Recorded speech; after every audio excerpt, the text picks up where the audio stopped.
Hello, hello. Is this thing on? And why has my chat on OBS stopped working? God damn it. Alright, Vortex. I'm giving you the power to delete any messages if anyone sends a spoiler, okay? That is your cross to bear now. Hang on, I have to fix my OBS chat. For some reason it stopped working. Oh wait, now it caught up. Okay, never mind.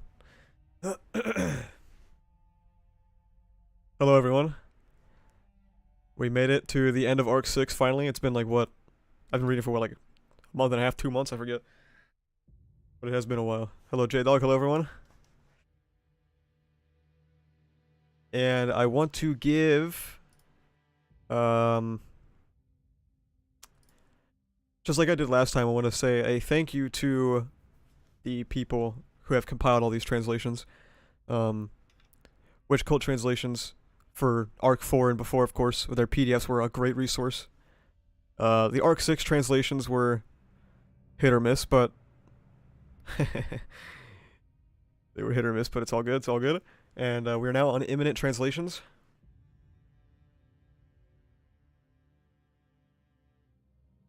To close out the last chapters of Arc 6.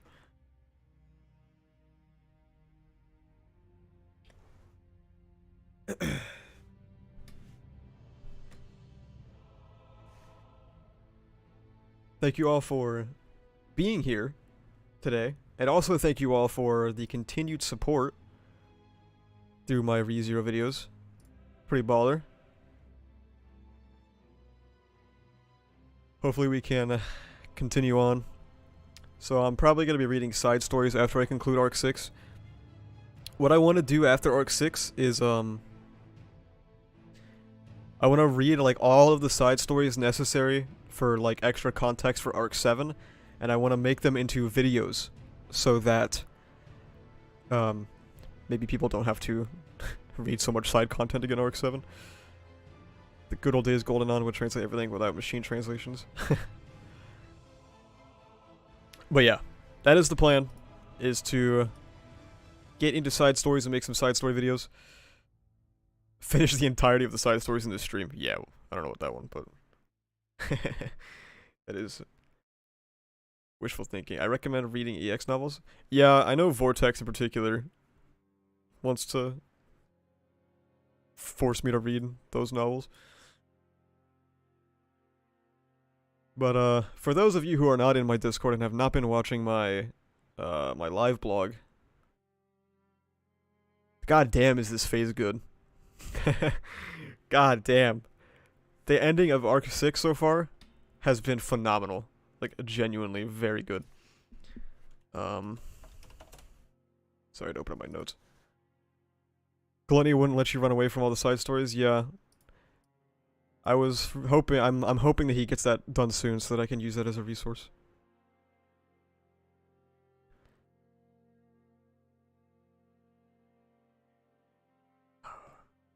I have very, very, very many notes written down for Arc 6 in my little notepad.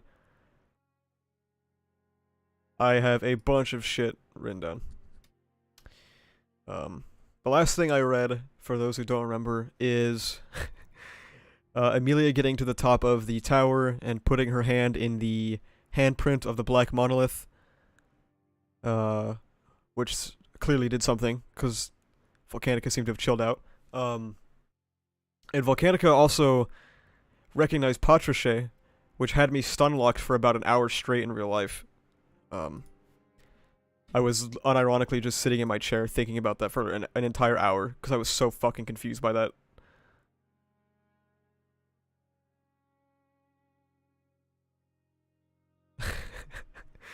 That shit straight up stun-locked me, dude.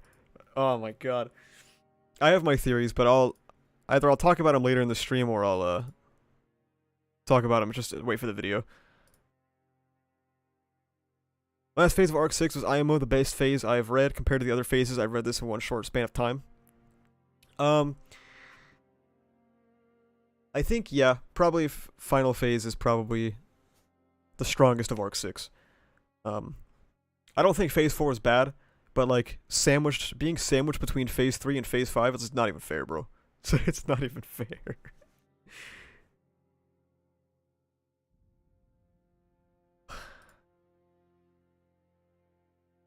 All right.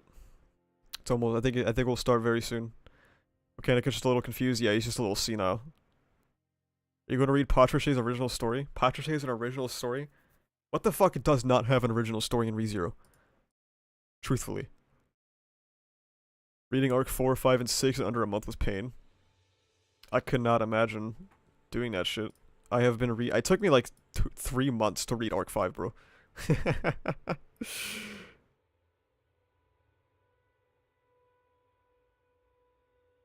Arc 4 took me the longest to finish. I mean, yeah, it is pretty long, huh? What do you think about the Rui plot twist? It's cool. The revelation that we've been following, not technically Subaru, is pretty cool. Thoughts on Julius's phase? I love Julius's phase. Julius's phase is really fucking good. His fight with Reed, or quote unquote Reed, was fantastic.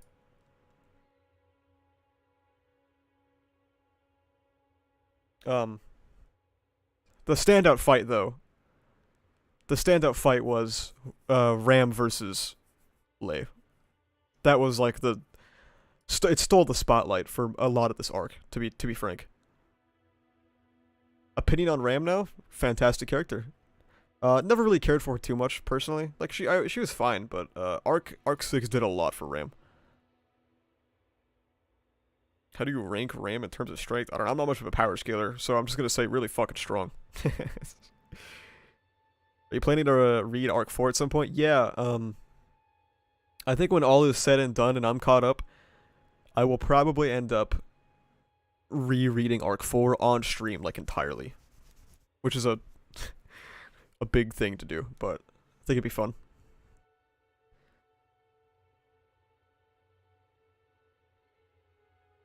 Thoughts on Louise? She's interesting.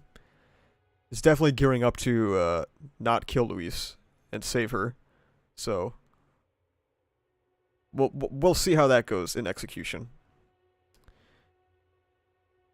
Are you going to adopt Melee? Fuck no. She's insane. Entirely on stream? Yeah, like not like one stream. Not like one entire stream, but like many streams over the course of many times. Ram is a literal Oni god. Reincarnations are pretty strong. Yeah, pretty fucking strong. She is hashtag her. How are you enjoying Arc 6? What are your favorite moments? Arc 6, very good. Very good. Currently, I have it equal to Arc 4. Favorite moments would be like most of Phase 3. Obviously, the plot conclusions have been really good. Julius versus Reed, quote unquote Reed, and then Ram vs. Lei has been really good too. Thoughts on Shala? Meh. Don't particularly care for her that much. Hey Chris, how's it going? I don't dislike Shala. She's just kind of like... she's almost like a nothing addition to me. The parallels that she got with Beatrice are cool, but... Subaru's name chapter? Yeah, that was also great, yes. The 2 of them he got. One was in quotation marks. Okay. So my plan is I'm gonna read and ignore chat until I get to like... Oh, this one's actually gonna be long. Fuck. Until I get to like these things on this website.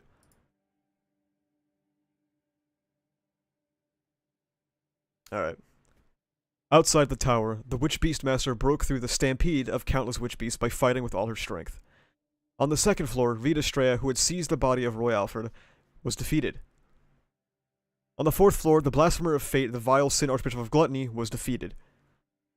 On the first floor, Emilia broke through the unknown trial by fighting bravely and heroically. Did I get spoiled in any of Arc 7? No. I know absolutely nothing about Arc 7. At all. A variety of obstacles they had faced while trying to capture the Pleiades Watchtower had been cleared. This was the result of them trusting in each other, staying unified and cooperating. To put it in an Emilia-like way, this was the result of everyone getting along. Thanks to this, they had finally managed to make it to this point. Therefore, the next step was, it won't mean a thing if we don't win this together. When they first arrived at the Pleiades Watchtower, this is what Emilia had said. They had come here not to lose anything more, but to recover what had already been lost. Everyone had agreed with what she'd said back then, and that everyone returning from the Sea of Sand safe and sound was an absolute necessity. It would not be an issue even if more people returned than came. In addition to Subaru, Emilia, Beatrice, Ram, Rem, Meili, Anastasia equals Echidna, and Patrochet, one extra Shala wouldn't be a problem at all. It wouldn't even matter how loud and boisterous things would be on the way back because of her. Go! Of the two spirit knights standing side by side, the one who had made the first move was of course Julius. Julius brought back Qua, who was in the process of healing someone, temporarily halting their treatment and once again clad himself in an aurora of light with the help of his 6 spirits. Due to the effect of Corleonis, Subaru understood that in order for the light of his ode to expand so much, both Julius and his spirits would have to be under a considerable load. It was a rather cool technique to pull off, however, no one here wanted to fight an extended battle in the first place. A short, decisive battle. Julius flew over the sand, leaving a trail of rainbow-colored light in his wake. Closing the distance in a single instant, Julius brought his sword closer to the Crimson Scorpion. Seeing his movements with its compound eyes, it swung its pincers and stinger with the fierceness of a storm. However, the moment his sword made contact with its shell, white smoke began to rise. Oh shit, it had caused it to melt. Oh. Now, is it referring to the sword or fucking Shala? Probably the sword, right? It wasn't even able to protect itself after receiving that blow, for Julius's strike had turned into a rainbow. Oh no, it was not the sword. His magic sword wrapping itself into 6-fold light due to the constant use of Alclarista. Moreover, the light of the rainbow enveloping his entire body wasn't just for show either. The ray of light, fired from the stinger at close range, had killed Subaru more than a dozen times, and had also been used as the weapon of death that led to the deaths of Emilia and Julius. It was also known as Hell's Snipe. Julius did not deflect it with his sword, but rather by using the defensive capabilities of the Aurora of Light.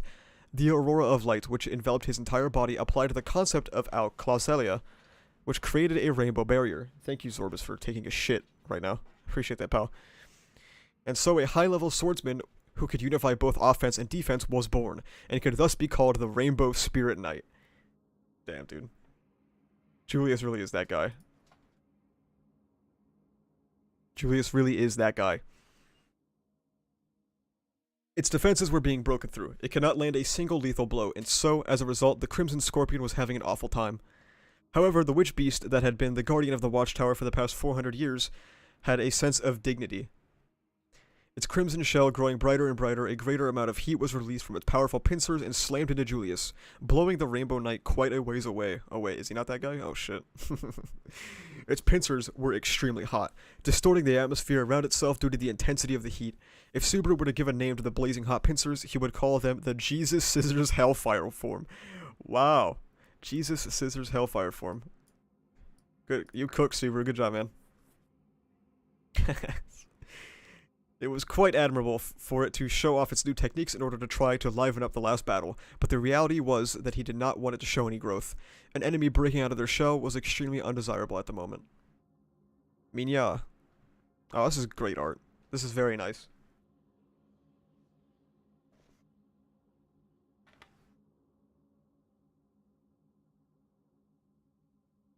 Sorry, I was taking a drink. I can already tell my throat's gonna be fucked by the end of this. Look how long this shit is. Actually, I don't know if you can see it, but the scroll bar is so small. Holy shit. Better than Asuka? Yeah. Yeah, for sure. It swung its crimson pincers through the air, but was deflected by purple stakes from the side, preventing them from making contact with Julius. By himself, Subaru was not enough to do anything in the high-level battle between Julius and the Crimson Scorpion. As a result, Beatrice covered for Julius to the side while Subaru waited for an opportunity to do something. Subaru made sure to keep himself out of harm's way so he wouldn't be killed by the aftermath of the battle. He then pointed his gaze at the sea of sand that had been devastated by the whirlwind that drove the swarm of witch beasts from there. In terms of the damage inflicted and their sheer vigilance, the witch beasts that inhabited the Agria sand dunes had a major impact on Subaru and the others during their journey. However, what was truly unusual was that they were now staying away from the watchtower and looking at it from a distance. Emilia had probably rewritten the rules of the tower on the first floor, causing the clouds to disperse. Perhaps that had served as a measure to keep witch beasts away from the tower? Witch beasts did not seem to even approach the watchtower originally, so the fact that a stampede of witch beasts approached it was rather unnatural. Whatever the case may be, the fact that the witch beasts didn't start popping up all over the place was a huge relief to Subaru and the others, who were attempting to get the Crimson Scorpion's, Shala's insanity, or sanity back, rather. Subaru, So that he could find an ideal position, Subaru cut across the sea of sand diagonally, but while doing so, he heard someone shout. Right as Subaru looked up to confirm what was going on, the Crimson Scorpion, which had been dodging the many sword thrusts of Julius, somehow landed right next to him. Subaru stopped in his tracks after hearing Beatrice's call, who was right next to him, holding his hand. However, as if flicking away an insect, the witch beast's tail whipped towards them, and Subaru had a premonition of death in the face of it. Oh, damn.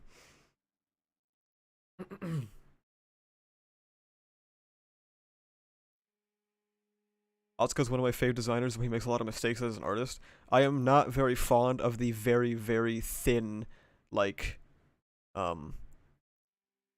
character designs that he has. The way he draws every character as if they're malnourished, it's kind of lame.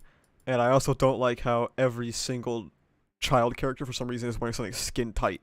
It's very odd. And also, yes, he forgets everything. Persevere, Maroc. Subaru and Beatrice made their judgments simultaneously. The effect of gravity lessened, causing them to become as light as cotton candy, and Subaru's whip simultaneously wrapped around the base of the Crimson Scorpion's tail. In the next second, Subaru and Beatrice were flung through the air due to the swinging of the tail. What? Pia. Dude, I hate it when I have to pia. That's crazy.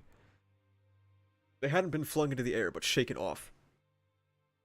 After feeling as if they were floating through the air, they had immediately fallen to the ground and were now covered in sand.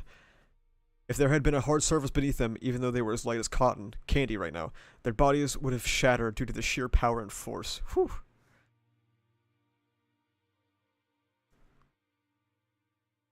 Luckily, they only had their breath knocked out of them since it was on the sand. We gotta give up on chasing after it. The Crimson Scorpion continued to target Subaru and Beatrice, who were still buried in the sand. However, the light of the rainbow cut in between them, preventing it from making a move, and the heat and sixfold light clashed with each other. Every time the light was scattered, a sea of destruction was left in its wake, and the shockwave it caused kicked up a sandstorm under the clear sky. The destructive power of each was equal. Julius had speed on his side, but the Crimson Scorpion was rather resilient. Spit, spit. Shit, something needs to be done. Spit, spit. Figure out a way to win then, I suppose. I presume that they're recovering from having the wind knocked out of them.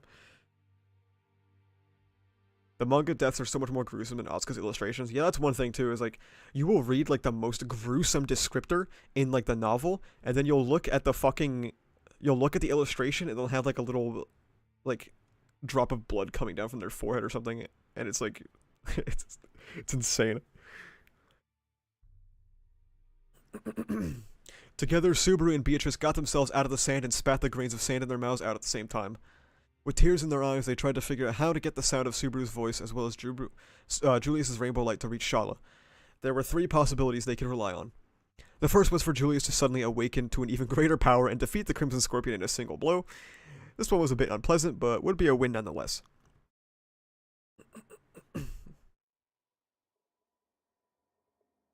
The second was for Subaru and Beatrice to successfully complete their new spell and finish off the Crimson Scorpion, obtaining a win with their teamwork. Oh shit, their new spell. The third was for Emilia to suddenly drop down from the sky with love and peace in tow, bringing about world peace with her cuteness. Okay. These are the vibes that we're going with this, the ending here. Alright.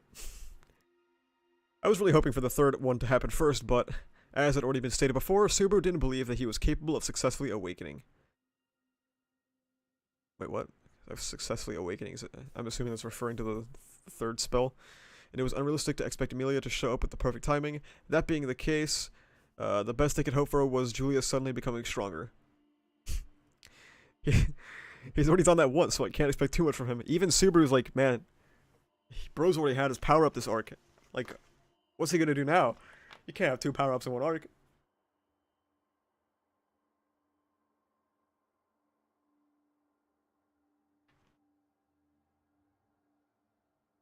Try not to make a half-naked lolly challenge in ReZero literally impossible. Yeah, it's a little odd. It's so underwhelming to watch with the illustrations, I can't take them off my mans afterwards. Yeah, it's strange. Julius and the Crimson Scorpion continued to fight at the speed that Subaru's eyes could not follow. Wait, Emma's page is dark mode? I really didn't look, honestly, I just started reading.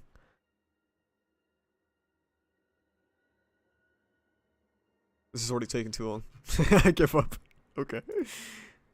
Pondering what to do next, Subaru stared at the devastation occurring right in front of him, the aftermath of which was capable of turning him to ash if it got too close. The only thing he could do in the end was to fight with all his cards. If that was the case, then he could at least do as the complete Natsuki Subaru was, or the least he could do as the complete Natsuki Subaru was to exhaust every card in his arsenal. Think, think, think. His brain going at full throttle, going over which was not simply a hopeless dream or observation. He found something with substance. As he was searching through his hand for something to use, Subaru realized something. He still had one last card he had yet to use.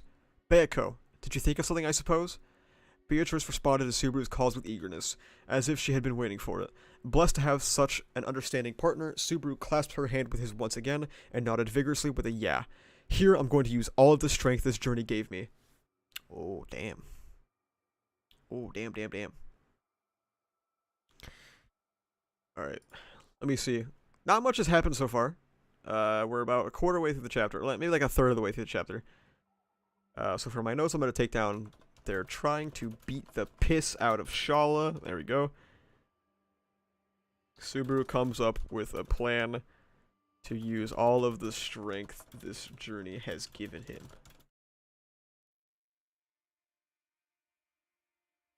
You can change the dark mode at the bottom of the page. Why is it at the bottom of the page?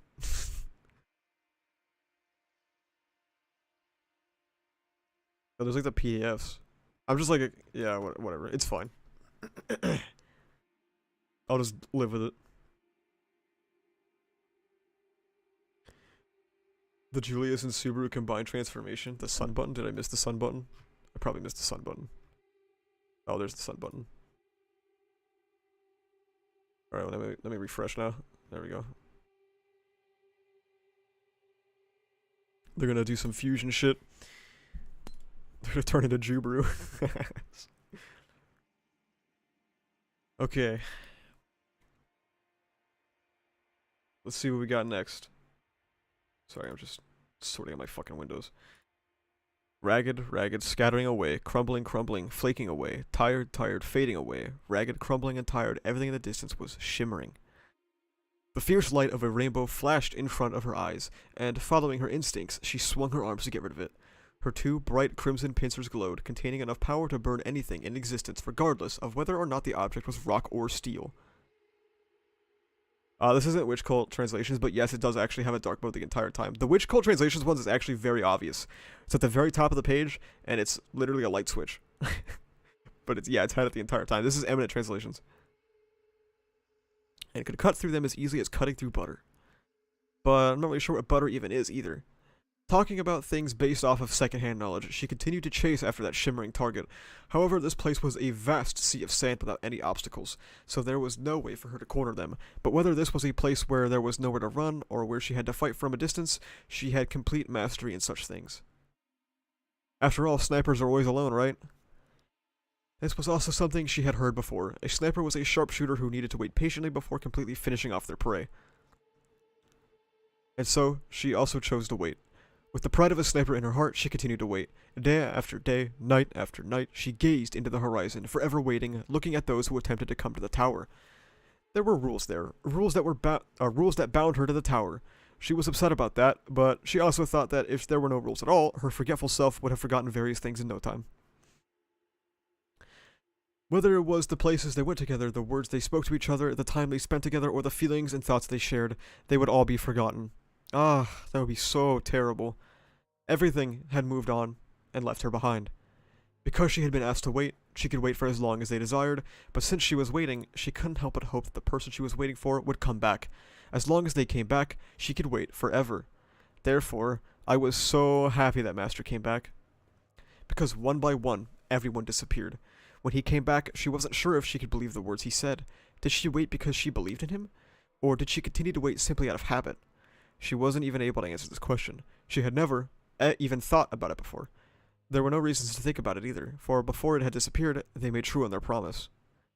I'm so happy, Master. So she hoped that he would never leave. She thought it would be great if he could stay here forever, because she was no longer alone and could graduate from being a sniper. She thought she could receive an appropriate reward for graduating. Master, I don't want to be left behind again. I also want to be loved. Everything had moved on and left her behind. Therefore, this time, she wanted to follow him, no matter where or when. So, I hope you can come to love me, master. It's kind of stuff we already knew, right? Like, kind of implied all this. But now it's explicit, I guess. The crimson scorpion twitched, the glow of its crimson shell growing even brighter. It was possible that it was an increased reaction of its warning color, but in the eyes of Subaru, that didn't seem to be the case. It was as if that crimson hue came about due to Shala crying. It was the expression of the true thoughts of the being named Shala, who had locked her feelings away for the past 400 years and kept her promise to stay in the tower. Red was the color of fervor, of passion, of unrestrainable love. The crimson hue of the crimson scorpion must have been brought about by its strong desire to love and be loved by the person it loved. After all, everyone says that Scorpio women are extremely loving. Kicking up a lot of sand with its own 2 feet, Subaru shouted that out with a burst of enthusiasm and brought his hand up to fling his whip with his broad shoulders. He aimed at one of those, at the one whose back... Wait, sorry. Fuck. It's already happening. My reading is already going to shit. He aimed at the one whose back to turn to him. Okay, no, that sentence is just confusing. Okay. He aimed at the one whose back to turn to him and was fighting and fooling around with Julius, the Crimson Scorpion. He used his whip to announce his presence, seeing that she was so busy, but the master she longed for was standing right there. Since she was making advances on another man, he had no choice but to say some nasty things to her. Seeing you go after another man like this really makes me sad and wounds my manly heart, you know. Subaru's way of speaking is disgusting as usual, in fact. Subaru unleashed his whip and landed a perfect hit. Having been pushed onwards by Beatrice's harsh words from behind his head, it had been beautifully wrapped around the base of the Crimson Scorpion's tail. However, just this alone would still lead to what happened not too long ago, where they had been buried into the sand. The Crimson Scorpion, perhaps because it did not think much of their game of tug-of-war, instead focused on the fight with Julius, completely ignoring Subaru and Co. altogether. Subaru and everyone else was weak. It would take advantage of that idea. Elvita. Gah. See, I bet there's some motherfuckers out there that know these spells by name, but I don't. I don't know what this means. I know I'm gonna find out, but like, I bet you there's people who read that and go, no way. No way, they're using Elvita, using the PS Vita? That's crazy. Beatrice chanted the magic spell, causing the effects of it to pour over Subaru's whole body, his legs sinking into the sand due to the sheer weight. In contrast to Marak, which mitigated the effects of gravity, Vita increased the effects of gravity. Subaru's weight class had been raised to the Yokozuna level of the Makuuchi division of sumo wrestling, allowing him to compete with the tail of the Crimson Scorpion. Naturally, that alone would not be enough. It could enhance the effects of gravity, but only up to 220 or so pounds. Interesting. That was nowhere near enough to compete with the monstrous strength of Shala, who could easily pick up and carry a dragon carriage. I know the spells by heart, bro. Leave me alone. I feel called out. I'm sorry.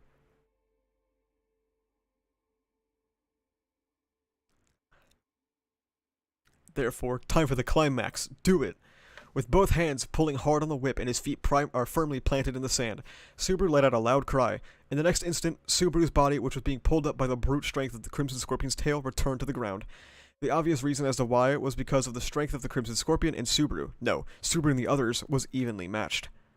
Now in front of Subaru, standing firmly in place, was the Hungry Horse King, who had broken into their game of tug-of-war with its huge, strange-looking body. Moreover, it wasn't just the Hungry Horse King that had joined the unprecedented game of tug-of-war. Courtesan bears, winged moles, and suspicious serpents all joined the battle. All of these witch beasts, who were supposed to be Subaru's enemies, were giving him a helping hand in this battle. That's because of this, the scene was none other than, really, you're such a slave driver. It was the voice of a girl enveloped in a weary and unhappy atmosphere. The owner of the voice was a young girl whose cheeks were devoid of blood and having trouble breathing, Melee. Yeah, it's the opposite of Marok. And L is supposed to be like, you say L when you're applying like a stronger version, right? So this is like a stronger version of applying more weight.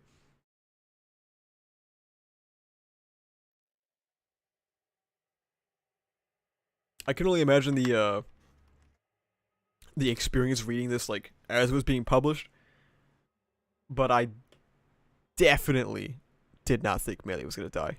I don't know about you guys. I definitely did not think she was gonna die. It'll make them more powerful. Yeah, I just don't know the like, I don't know the order, but everyone's putting it in chat, so I know the order now, and I'll forget it within an hour.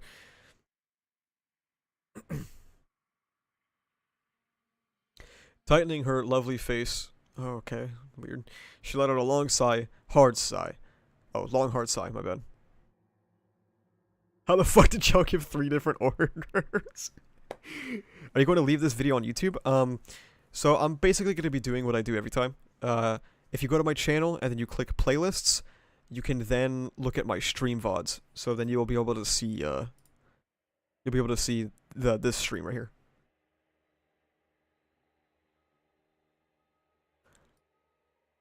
Then yelling out a hurrah and clapping loudly. Okay, come here everyone, watching for the side is a waste. With a single clap and after a single beat, the sea of sand began to rumble. Continuously pouring into this area were witch beasts, whose footsteps and roars could be heard.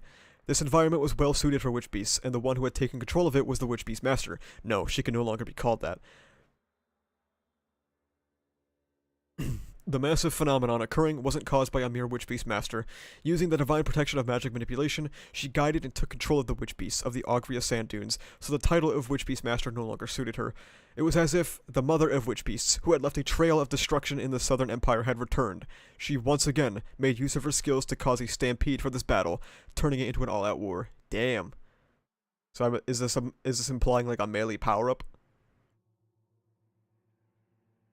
Or is she just popping off?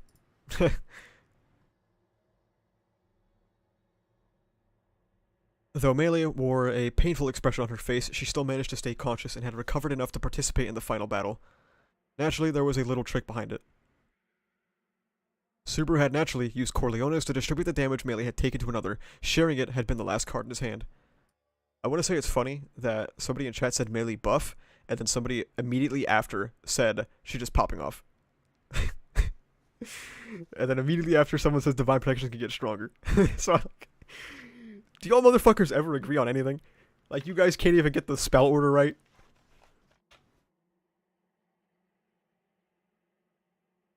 You guys gotta figure this shit out.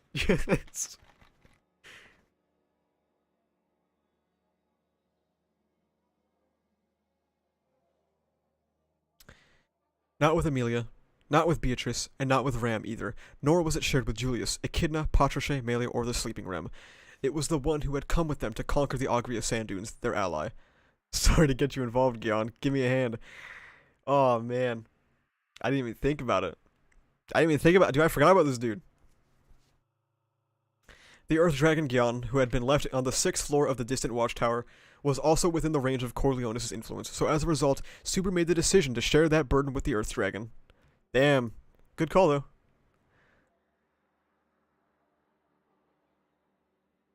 How's the arc so far? I loved Arc 6. Arc 6 has been fucking wonderful. The decision to do so was heartbreaking for Subaru, but what was even more heartbreaking for him was that Gyan met the conditions of Corleones for those who wished to share his burdens. Aw, oh, man. Dude, Grand Dragon's fucking own. Gyan has obtained GOAT status. This means that, just like Beatrice and his other friends, Gyan wanted to support Subaru's actions. He was grateful for the spirit of the theatrical version of Gyan, transferring most of Melee's burdens to the Earth Dragon through himself. This was the trick that allowed Melee to get back in the game.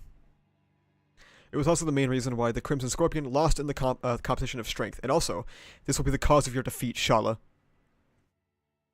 Subaru had taken command of the battle, and even used the power of Witch Beast and an Earth Dragon, and, as he spoke, the Crimson Scorpion lifted its legs up. The finest of knights did not let this opportunity go to waste. Unleashing a rainbow slash, Julius cut the tail of the Crimson Scorpion, who had been struggling against them in a battle of strength, clean off. Damn. The severed tail let off an explosion, much like it had earlier, spreading a massive destruction throughout the area, but it was unable to get through the rainbow light.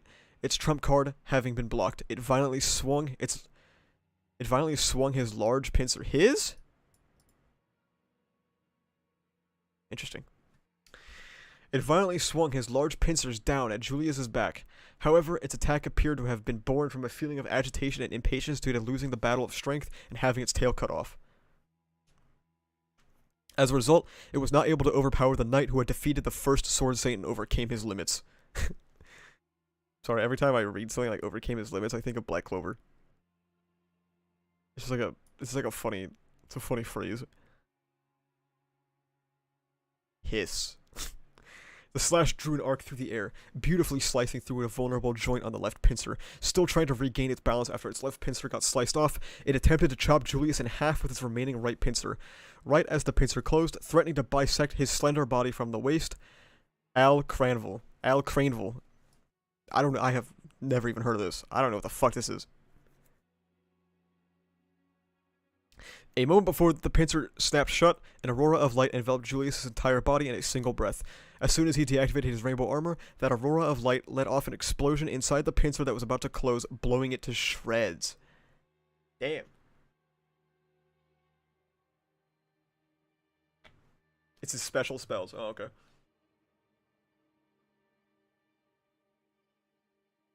Craneville is new? Okay. See, I don't know if I'm not very good at remembering spell names. I'll have to learn it eventually. I want to make like an entire video on the entire power system. I'll see somebody saying this is a new spell, and then somebody says that this is the attack on Sloth that he used in the final episode of Season 1. Dude, it's crazy how you all can never agree with each other. Never, ever. Never, ever, ever agree with each other. God damn. Going with the power system? Yeah, thanks.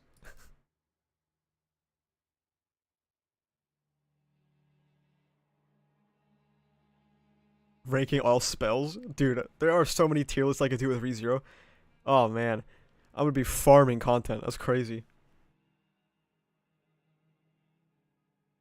He used Clarissa and Clarissa on Petaljuice. Okay, I trust Vortex. If there's anybody in this chat who you should trust about anything relating to the power system, it's gonna be Vortex, okay? He is that guy.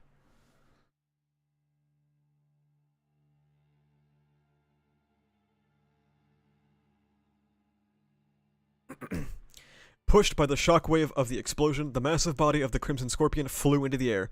The Witch Beast flew through the air, spinning before finally falling into the sand, its tail and arms lost and covered in injuries. I keep getting cancelled by randoms. The other Witch Beast quickly swarmed around it and pinned down the 8-legged Crimson Scorpion. Still resisting its fate, it turned its large head, baring its sharp teeth. Taking the Crimson Scorpion's resilience into account, it would not be surprising for it to suddenly come up with a new move at this very moment, spurred on to achieve new growth due to its current predicament. However, this is the end, Shala. Subaru stood right in front of the writhing, struggling Crimson Scorpion so that its compound eyes could see him fully. With no weapons left and its legs pinned down, it was in a rather sad state. It would be easy to strike with a final blow now, but that was not what he wanted. Subaru was not sure what the correct answer was despite being driven to this point. Melee. If I had not been here, I wonder what you and everyone else would have done, big brother. Having been called by name, Melee sighed and walked over to the Crimson Scorpion. She stood next to Subaru and snapped her fingers with a sigh. She then had its compound eyes focus on herself. Who are you, the Crimson Scary Miss Scorpion, or are you someone else, I wonder? Having been asked such a question, the compound eyes of the Crimson Scorpion gradually slowed down, gazing at Melee. Its compound eyes showed signs of wavering before, turning its gaze to Subaru. Those aggressive compound red... Okay, I get it. They're compound. I get it. I understand. Those aggressive compound red eyes slowly changed color. Shala. The crimson hue of its shell slowly began to fade away. Its eyes turned green once more. Its shell went back to being black, and it slowly began to calm down. And finally, Shala, at last. No, but the compound red eyes. Damn, they're really achieving absolute victory, aren't they? Wow. I mean, I have to say, I did not expect Arc 6 to end like, I don't know. I didn't expect it to end with everyone being fine. I mean, it's not over yet, I guess, but the essay has to be at least 2,000 words long.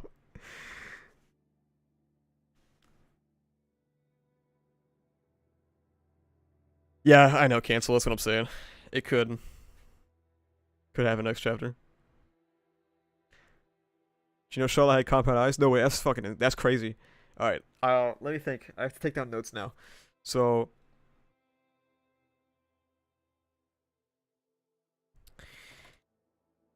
Subaru shares his burden with Gyan the goat. Or not really his burden, it's more like Melee's burden. Shares Melee's burden with Gyan the goat so that she can command the witch beasts to drag Shala down.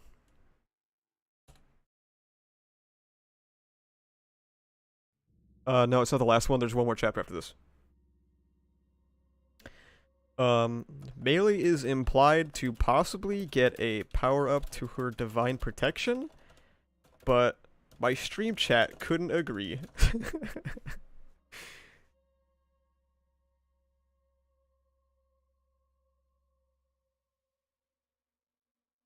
Could Subaru turn into Regulus if he just gave his burn to all of his friends equally? I mean, not really. Because Regulus was literal invincibility. But, like, if Subaru gets slashed, he still gets slashed. He just doesn't feel it. You know what I'm saying?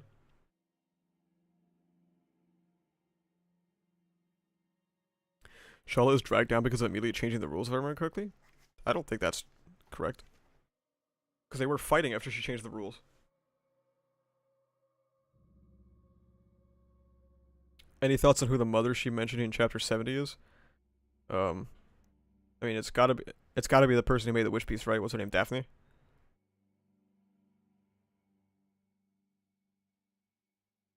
Chat factoid's a mess today. Apply to get a power up to divine protection. And what else? Julius fucks her up, and Shala is defeated. And it's implied that she is turning back to humanoid form? We'll see. Obviously, I have to read, so I might delete this note, but... One thing I didn't quite get was how the fifth rule was used. From my perspective, Emilia just beat the trials normally. The fifth rule was it's not against the rules to... I see... Okay. The fifth rule... in the Witch Cult translations and the Imminent translations are described differently, and I didn't know what to make of that.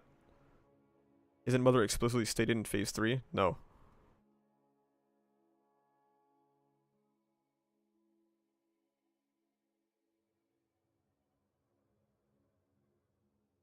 Everything I've said is backed up by tryhard ReZero fans, but I'm getting overrun by YouTube nerds. Yeah, we're talking about Melee's mother, not Shala. Or sorry, the other way around. Fuck. We're talking about Shala's mother, not Melee's.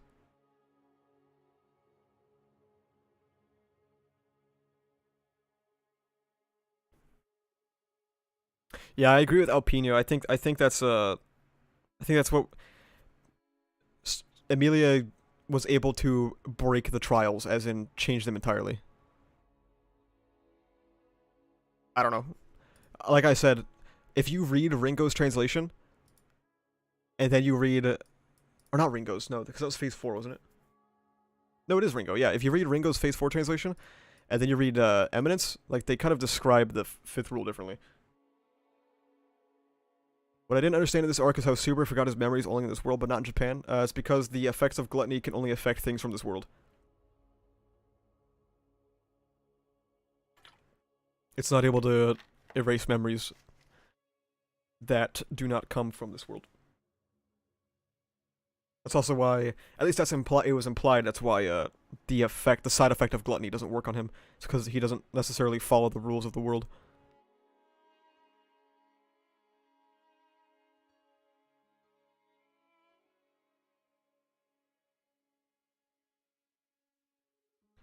You're gonna read side content before starting Arc 7? Yeah, and I'll make videos on it too, so that people can get caught up to speed.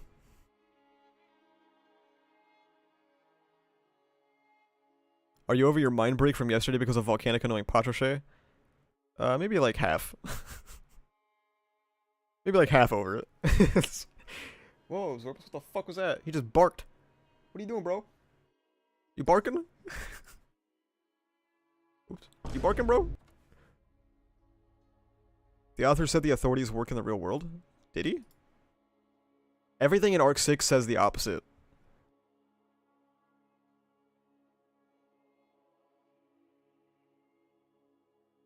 I think him remembering has something to do with Return by Death in his connection with Satella? I mean, maybe. Al is affected though, huh? That is true.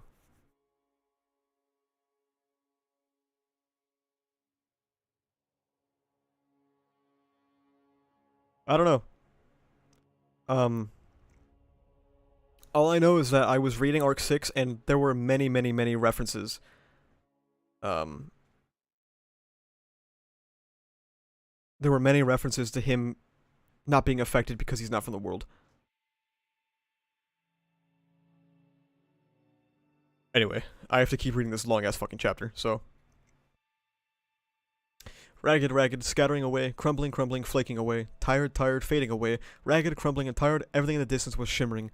Ragged, crumbling, and tired, everything shimmered in the distance. Even though she was left behind, even though her memories faded somewhat, they still shined so brightly. Because they were so precious to her, she desperately tried to preserve them. Master, do you still remember? You told me I'll definitely return, so wait here for me, and then you disappeared.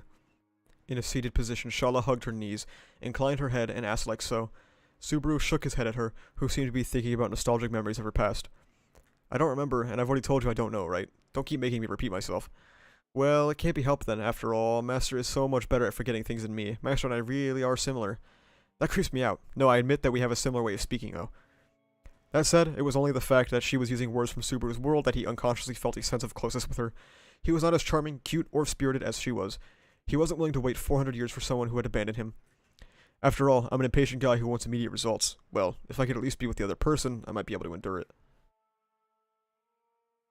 Master, you're no good like this. Ready? There's a saying for this. The key to love is patience. Aren't you confusing this with the key to fashion is patience? Isn't that like the slogan of a tribute woman rather than a devoted woman? It's all about realizing the love swirling around in the depths of my heart. You could even laugh at this sad, pathetic woman. That kind of smiling face is also very attractive. Nope, I'm not laughing at all. Look, I'm starting to tear up. Let me see, let me see. When Subaru pointed at his face and said that, Shala got up and walked over to him. Shala, who had jumped up enthusiastically, came close enough to where he could feel her breath, so he once again examined her face that had fine features from up close. Her shining eyes were large and long. That is a way to describe eyes, I will say. And she had a finely shaped nose between them. She had long, slender eyelashes, and her skin was so soft and firm that it was hard to imagine that she had been living in the seas of sand for so long. Although hidden by her spirited and varied expressions, her body as a whole was rather beautiful instead of cute. Given the name of a star, she had been destined to wait in this place for the return of the one she loved.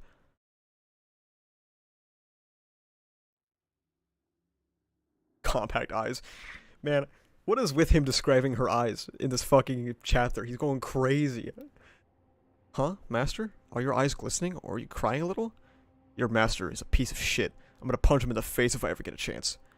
They don't have to witness it with super mixed feelings. What sort of horrible situation would it be if Master KO'd Master? Jeez.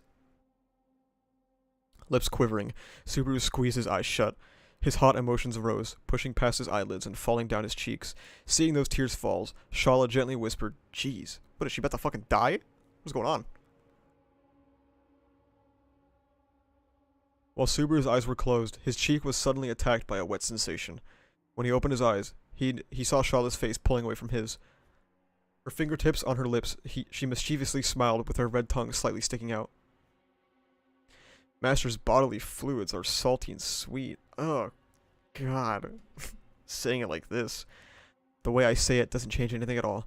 I always express my feelings with my whole body and soul, you know, Master. I love you. I love you, she had often told him that. Once he understood the context, it was impossible for Subaru to say that it was a meaningless statement. Shala said I love you as often as she could because her heart was overwhelming with love. Always, always, the words she wanted to convey overflowed from within. For 400 years, she had been waiting, wanting to love him, wanting to be loved by him.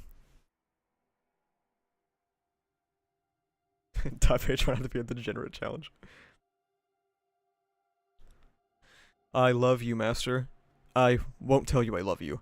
I know, because Master is a bad guy, is thin-skinned and shy, but this is what I like about you. I'm crazy about you. Only you.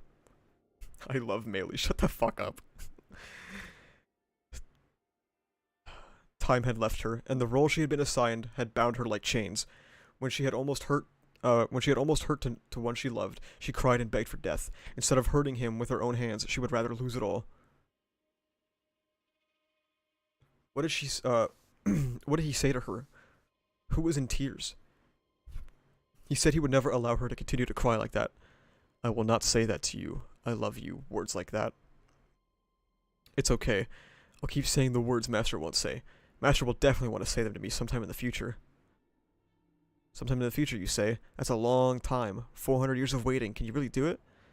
Is it? 400 years went by so quickly. Waiting for so long, she had once cried out in anguish at that fact. Having been left behind by the passage of time, her love holding her hostage, she cried out that she was lonely. Screen looking a little blurry, is it? It might be a little blurry because it zoomed in just a little bit. I have it zoomed in a little bit to like cut off the top of my browser and shit just to like focus on the screen.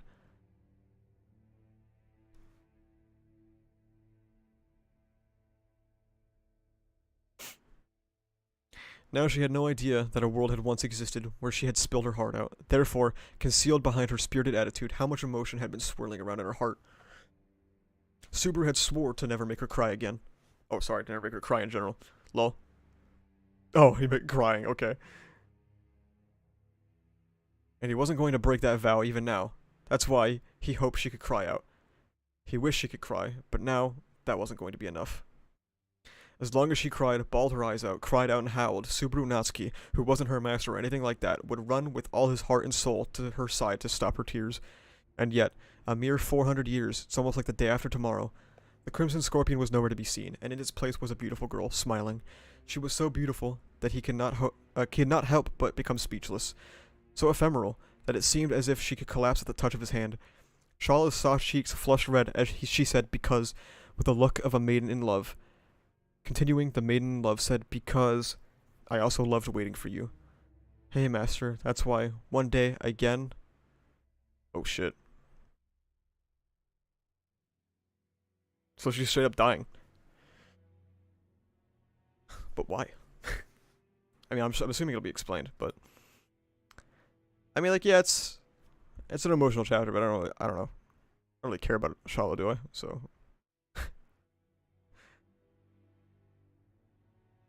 Yeah, I mean, someone died, I guess.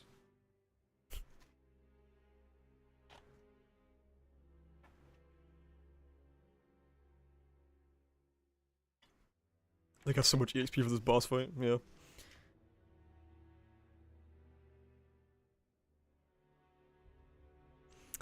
Ragged, scattering away. Actually, wait, I should write this down. Okay.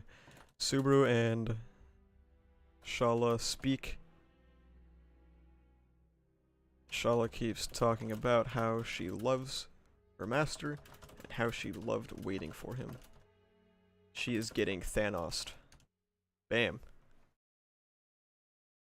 You care about Subaru? Yeah.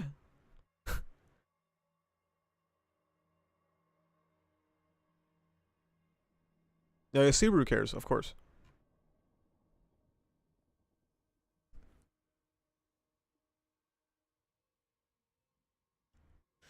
Ragged, scattering away, crumbling, flaking away, tired, fading away, ragged, crumbling and tired, everything in the distance was shimmering, ragged, crumbling and tired, everything shimmered in the distance. Oh, okay, this definitely makes sense now. Oh, man. Man, it makes me wonder if, like, Subaru's gonna be, like, Corleonesing her, you know? To try and, like, if there's pain in this, to, like, take it away from her if she dies.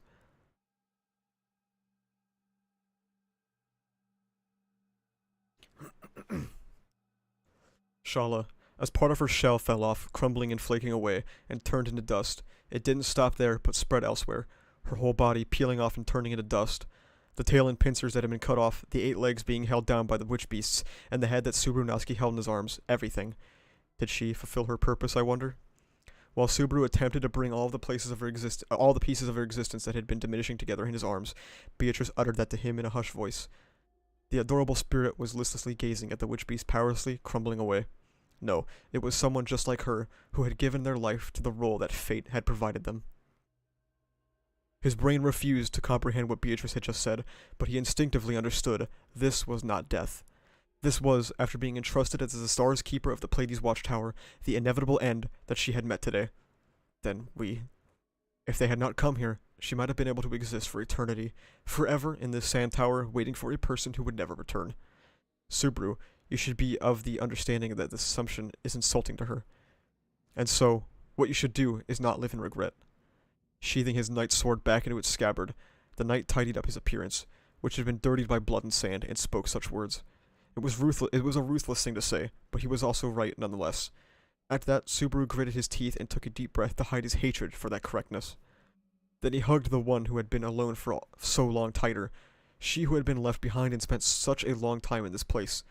Slowly, not being alone, she was being sent off by her one and only.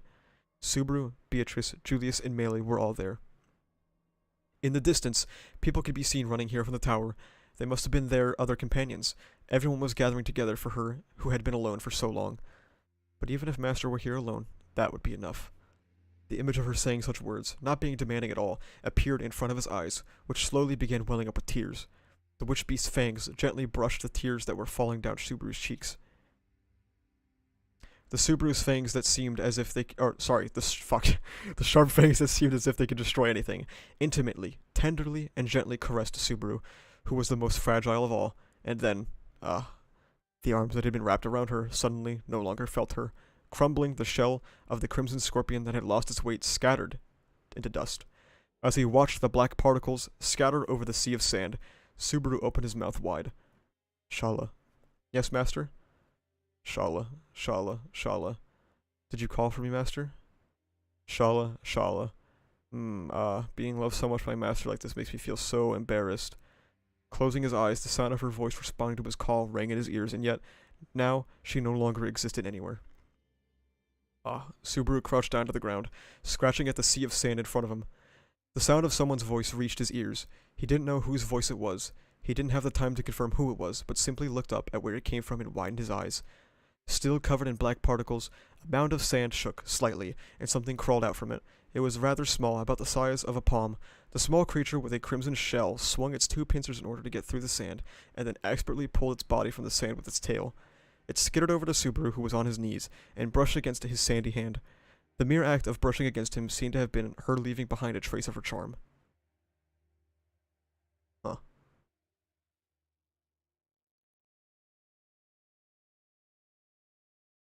Are you crying? Definitely not. But,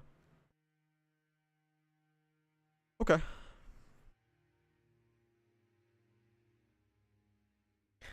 Yeah, I like Shala's death. Shala's death was good, I think. Kind of confused by the way it fucking duplicated her, but I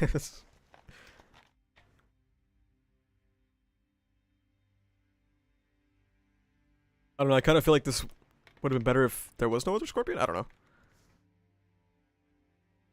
Bro, if I cried over Shala's death, yeah, you guys can fucking make fun of me, okay? It is way too hard to move me. Okay? I have only cried one time ever with any piece of media, and I was like 14 years old. Okay?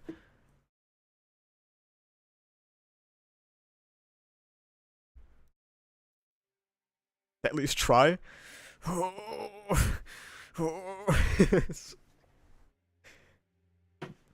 Let it out, dude. The only time that I've ever felt like actually emotional over media was Chainsaw Man and something in ReZero. For some reason I can't remember what it was. I was talking about this with someone last night, but I can't remember what it was now. Oh yeah, for sure it was the chapter. I remember when I know for sure it was when Natsuki Subaru said that, like, you really are an amazing guy. I felt that shit in my heart. I felt like a little tang in my heart. I was like, oh, God, peak fiction, dude.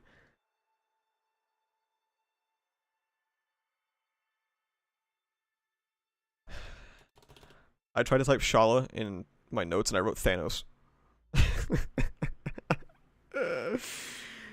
um, you should have had music on for these chaps.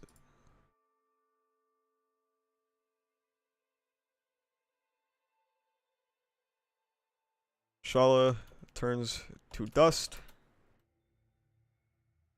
as Subaru fails to save someone. I want to say for the first time, but like he would probably he would probably feel responsible for not saving Rem, right? Like,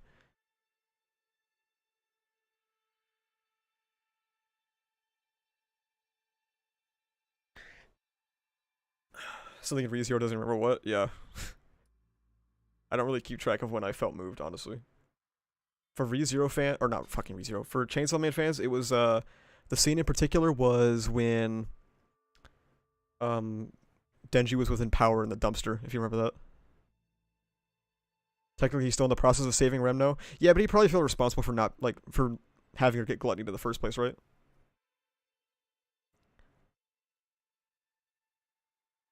Oh, still the fly people? Yeah. This is like a much more personal loss for Subaru, though.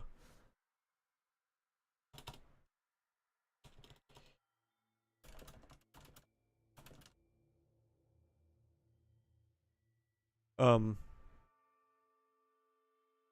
I also want to say this before I like read the next chapter or anything.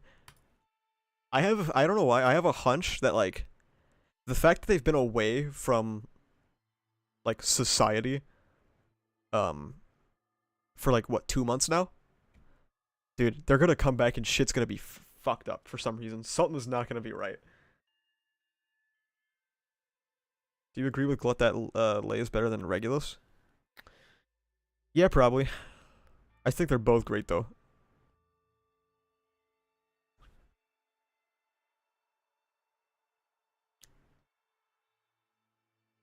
Yeah, exactly. I mean, like I feel like since they've been isolated for 2 months, right? It's not everything, or it's not something like Arc 5, right? Where they were still in a like civilized fucking society. They're in the middle of nowhere, the middle of the sand dunes, in a tower where no one could reach them. Some shit is going down, probably. Me trying not to say Joker after somebody utters the word society. Ragged, ragged, scattering away. Do you agree that Liliana is Pandora? What?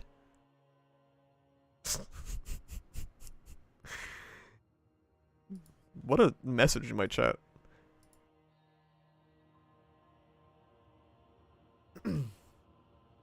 Ragged, ragged, scattering away, crumbling, crumbling, flaking away, tired, tired, fading away. Ragged, crumbling, and tired, everything in the distance was shimmering. Ragged, crumbling, and tired, everything shimmered in the distance. Everything shimmered because you were there. A mere 400 years is almost like the day after tomorrow. Because I also loved waiting for you. Hey, Master. That's why someday again, I hope you'll meet me again someday. This time, is it my turn to wait for you? Instead of the woman doing the chasing, the woman is being chased. Master, this promise is very, very important. This time, please don't forget it. I love you, Master. You're an idiot. His voice trembling, Subaru muttered that, as if saying he could never forget that. Then he picked up the being tickling the back of his hand and cupped it with both of his hands. As if it were a little embarrassed, the tiny scorpion trembled, accepting his action. Its shell was a bright shade of red, so vivid that it seemed like it could burn one's eyes, oh so red. That was something that not even the span of 400 years could fade, the color of love. Oh, God. Okay, that line is fucking fire, though. I felt chills when I read that shit. Okay.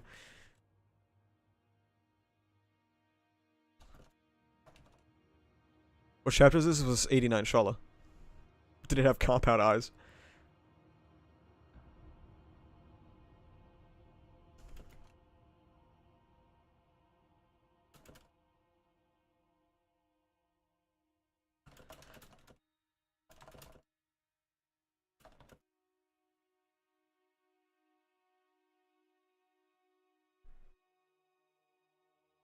Yeah, this is great art.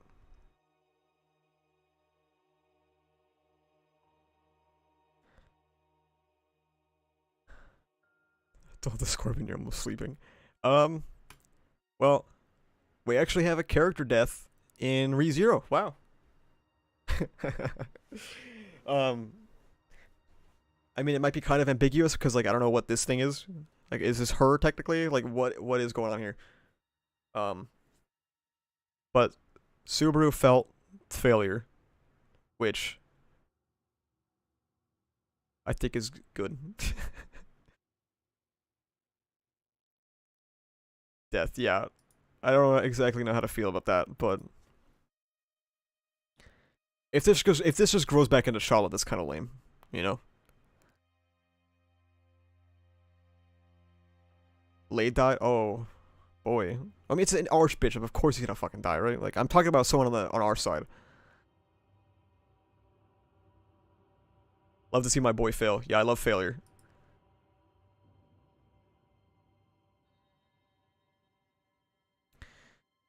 Okay, yeah. So, thoughts on Shala? Okay character. Meh. Don't really shut the fuck up, J-Dog. God damn it. uh, she was fine. I don't really have any strong feelings for her. The way she went out is pretty strong. Um, but yeah. Oh, this one is long. Oh boy. Looks like I'm still gonna be streaming when my video goes up at 12 o'clock. Holy shit, man. We are in for a treat, aren't we? Oh my god. This chapter's gonna be fucking fire, isn't it? It's named Hero? Oh god.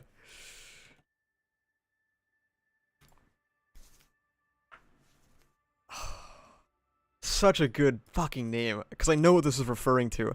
I know what this is referring to. Oh man.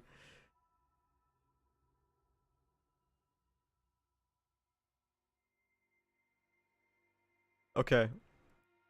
I'm gonna take a quick break. 1 second. I'll be right back, and then we will get back with My Hero Not Academia. And then I'll get right back on it. Just I'll be back real quick.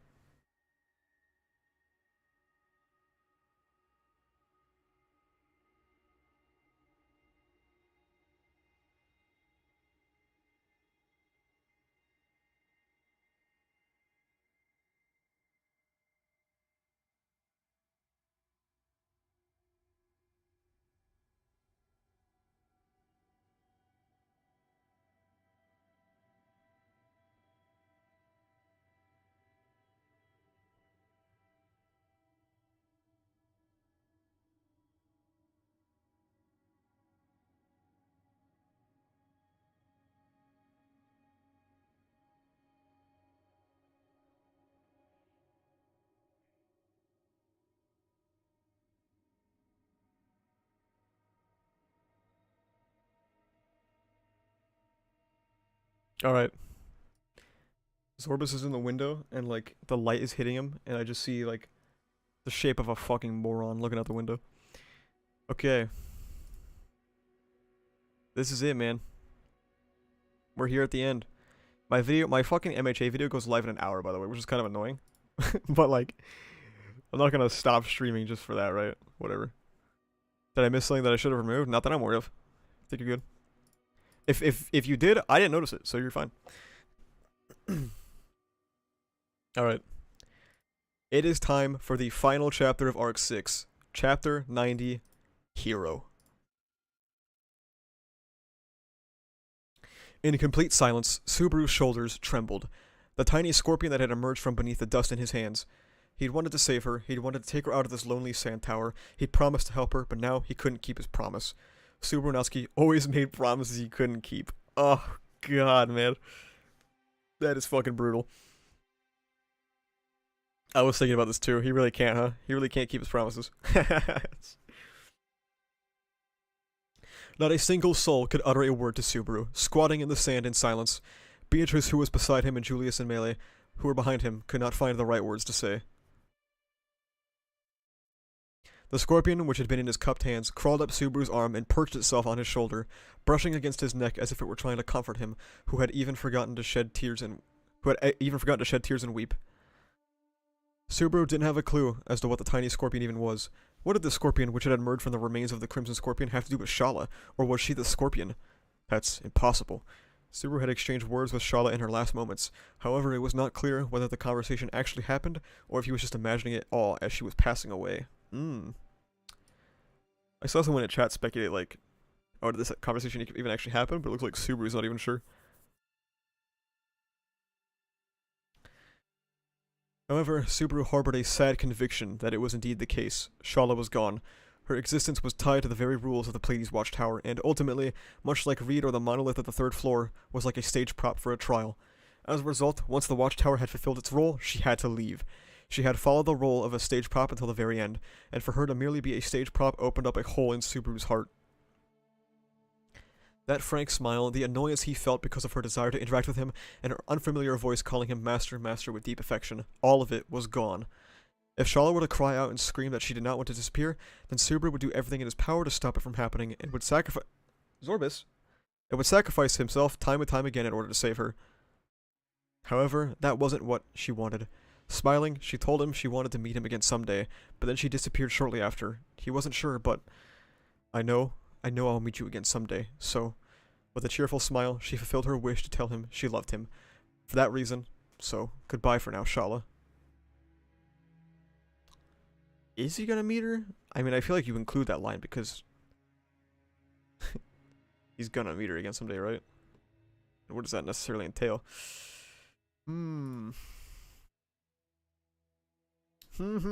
Interesting. I'm gonna write this down now, hang on.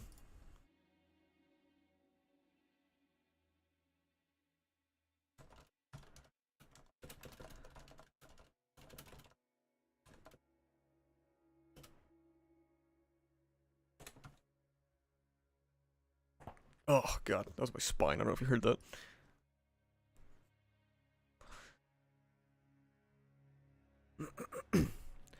Her dreams, which had turned into crimson dust, were stolen away by the sand wind along with her remains. Subaru let out a sigh as he watched, and, as if to brighten the mood, the scorpion, which had crawled up to his neck, was playing with his ears with its pincers. Ouch. Feeling a sharp pain, he felt as if he were being urged not to feel down about it. With tears in his eyes because of the pain, Subaru nodded with an I know, and grabbed the scorpion on his neck and tried to disengage it from his ears. However, ouch! No, I got it already, so you can let me go now. Ow! Hey, this is making my ear bleed. This guy's not letting go.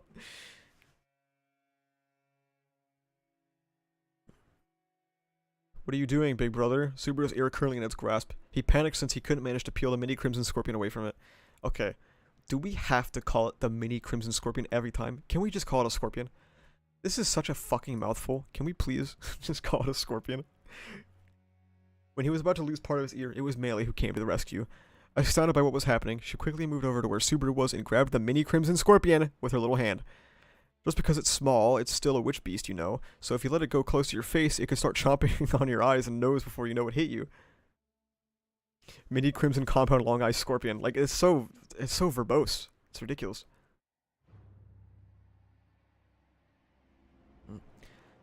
Eyes and nose, but this little guy isn't like that. It's a witch beast, big brother. That isn't naked big sister anymore. Gorbis, what the fuck are you doing? Stop. Dude, he has an obsession, just like, with playing with my girlfriend's makeup bag. He just won't stop. He keeps pushing it around the floor and, like, pushing it into the door. He's such a fucking loser.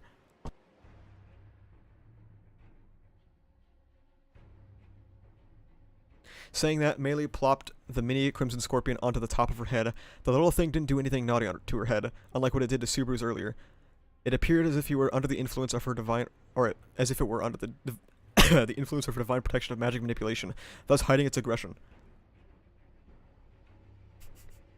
What was that thud effect? I don't know, man. That's crazy. Needless to say, this was proof that the mini Crimson Scorpion... Dude.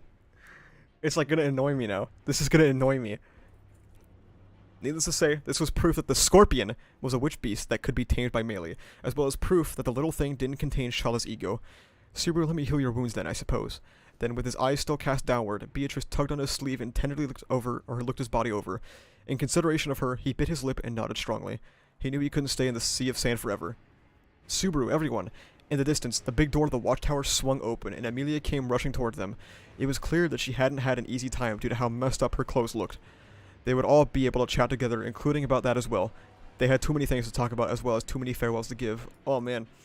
Dude, is Subaru gonna get to talk to the Divine Dragon?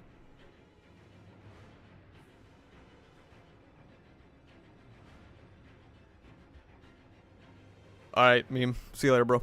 Thanks for coming out, though.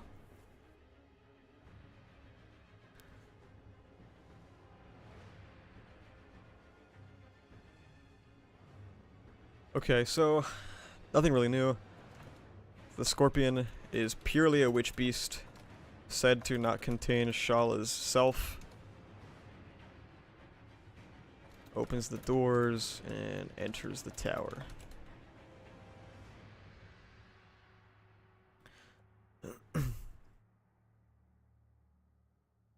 Zorbus, chill the fuck out. Zorbus. Shut. You are freaking the fuck out. You are ruining the vibes, okay? Shala was someone who always worked really hard. After she heard the details and found out the reason why Shala was no longer there, Emilia stared out into the sea of sand where her remains had scattered, mourning her loss in her own ladylike way. And then she had gently patted the scorpion on Meily's head with her white fingers. It was rather accepting of Emilia's fingers despite being ordered by Meili to behave well, and it seemed to find it quite pleasant even though she could not see a change in its facial expression. Lady Emilia, what went on the first floor? Were you able to safely complete the trial? After hearing about what happened to Shala, Emilia looked at Subaru, whose face was sunken with grief painted on her face.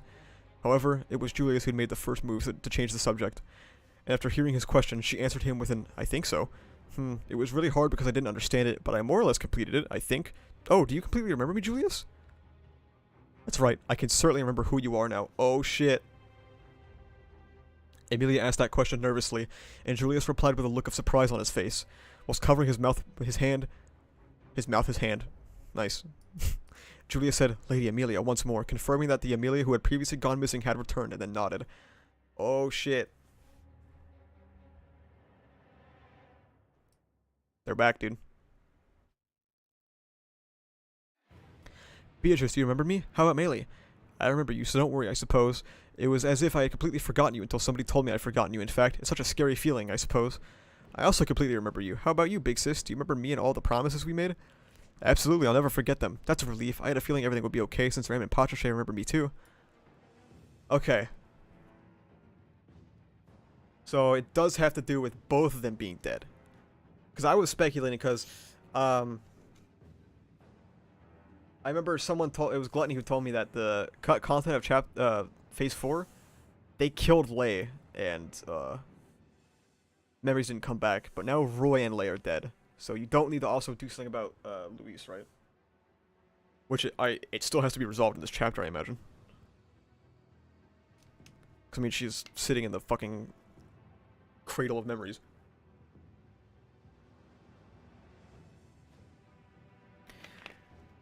So Rem is awake, probably.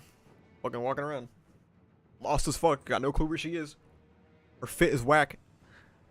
Her shoes are whack, she feels like shit. She's got a horn on her lap, dude, she's probably so fucking confused. Oh, man. After hearing Beatrice and Meili's answers, Emilia gave a sigh of relief. Subaru called out to the response with, wait. And with everyone's attention drawn to himself, Subaru let out, that's super awesome news, but I want to properly make sense of it. In short, everyone can properly remember everything about Emilia Tan now. That means, Miss Ram has slain Lai Baten Kaitos. Subaru widened his eyes after Julius interrupted him and made that declaration. Lai Baten Kaitos, one of the 3 Sin Archbishops of Gluttony, as well as one of Subaru and Ram's mortal enemies. He was also an enemy in this tower who had caused them much hardship with his extreme violence in addition to eating Emilia's name. After being told that he had been slain, Subaru's throat dried up. If Lai Baten Kaitos had been slain, that meant... Does that mean that things he stole have been given back? If that's true, if Emilia's name had returned, that means the other effects of Gluttony's authority will also come undone. Baten Kaitos, who had pretended to be a gourmet, must have eaten beyond his fill. If everything had been that had been stolen had been returned, that would also affect the people in the Watergate City, Pristella. Thinking about such things, Subaru shook his head. He knew he shouldn't deceive himself like this. He knew he shouldn't bottle up his feelings and keep bullshitting himself. Subaru Natsuki, at this very moment, harbored an excessively selfish and egotistical hope. If Lai Baten Kaitos had been slain, and the influence of his authority had come undone, then... Rem, can anyone remember her? She was a girl who had been forgotten by the world, leaving a hole in Subaru's heart. Because of her absence, they had gone on this journey to take back what had been stolen, and for Subaru, the purpose of this journey was simply to save Rem. For the Watchtower, where they had gone to obtain wisdom for that purpose, to be attacked by Gluttony was rather ironic. But it did not matter as long as they got what they went there for. Subaru looked at everyone, fueled by such hopes. In response to his question, however, I'm really sorry, Subaru, but I still can't remember who Rem is.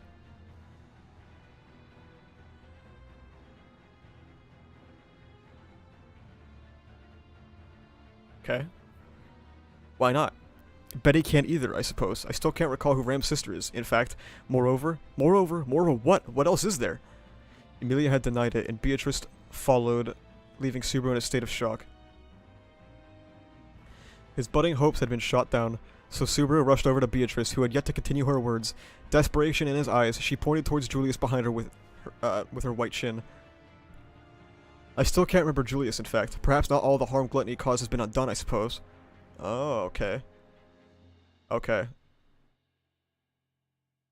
So I wonder if this was when...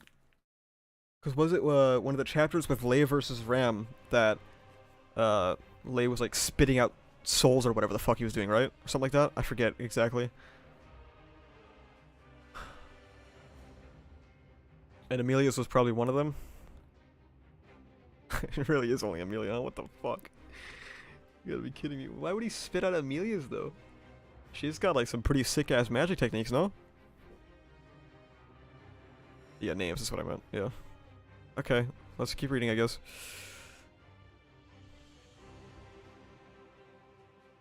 It was clear that Rem and Julius's names had not been returned. As far as that is concerned, I have an idea as to why my name hasn't been returned. While Subaru was still in a state of confusion, it was none other than Julius who uttered that, and then after looking back at Subaru with narrowed eyes, he continued, "It was. The Sin Archbishop of Gluttony, Roy Alford, was captured alive, to be exact. He was the one who bereaved me of my name, I suppose. That is why my name has yet to return." Okay.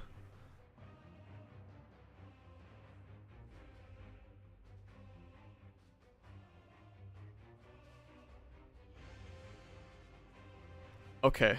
Oh, God. So... But we know this isn't true, right? Because Lei was the one who ate Ram's memories and name, right? And Lei is dead. So... And we know also because Phase 4 cut content, Lei dies, Ram doesn't come back. So this doesn't unless they both have to die, which I guess we'll find out shortly. Like if all of the names and shit that they've eaten get like uploaded into the other one. And there is also still the factor of Luis, right? Passing through the grand entrance to the Pleiades Watchtower was the dragon carriage that had brought Subaru and the others to the Sand Tower and left on the 5th floor. Next to it was the person waving at them. "Long time no see, Emilia, Natsuki." Could that be Lady Anastasia? Widening his eyes, Subaru stared intently at the smiling, slowly waving figure. He confirmed that her movement and attitude and even her expressions were all natural. Was that the artificial spirit, Echidna, who could reproduce a person's nature and act exactly like the original? No, it wasn't a reproduction. This was her original character. He couldn't really call it a reproduction now, that is to say. "Anastasia, did you wake up?" "Yep, it seems I took a really long nap and made you guys worry. Echidna told me about the things that happened these past few months, too." Is Echidna alright, too? How could I put it? For now, other than the thought of blaming herself, there are no thoughts to, like, let me just die. As Anastasia answered Amelia's question, the scarf around her neck moved, and the white fox lowered her head as if in apology. "Blaming yourself like that, I've already told you before, it was our choice, so there's no need for you to be depressed, Echidna. You think so too, don't you, Julius?" "Me? Yes, if I'm speaking honestly. The decision you made me quite worried, so I'm afraid I cannot give you an answer to that, Lady Anastasia." I feel a bit embarrassed, but I'd still like to ask, what do you mean by that? Hearing the reason why you shut yourself within yourself is all I could ever ask for as your knight. Unraveling his lips, Julius answered gracefully. Hearing his answer, Anastasia covered her mouth with her hand and said, "Forget it, I'm not going to force you to say it," with a smile. It was a very harmonious conversation. If you were to say that these two were like a master and servant, then there would be no one who could say otherwise. Did Anastasia really forget about Julius? Because they seem to be getting along pretty well. I really did forget about the relationship we had before. This in itself, for me, is already making me totally angry and is unbearable, but...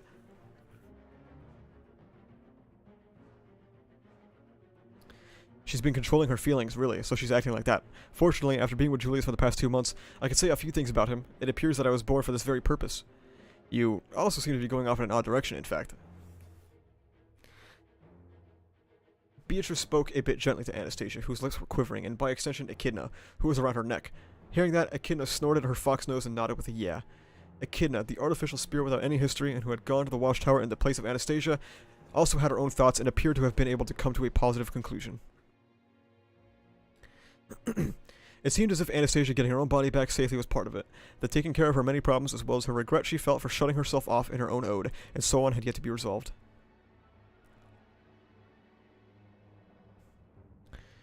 It'd be insensitive for us to poke around at their affairs, huh? The problems between Anastasia and Echidna should be discussed by them alone.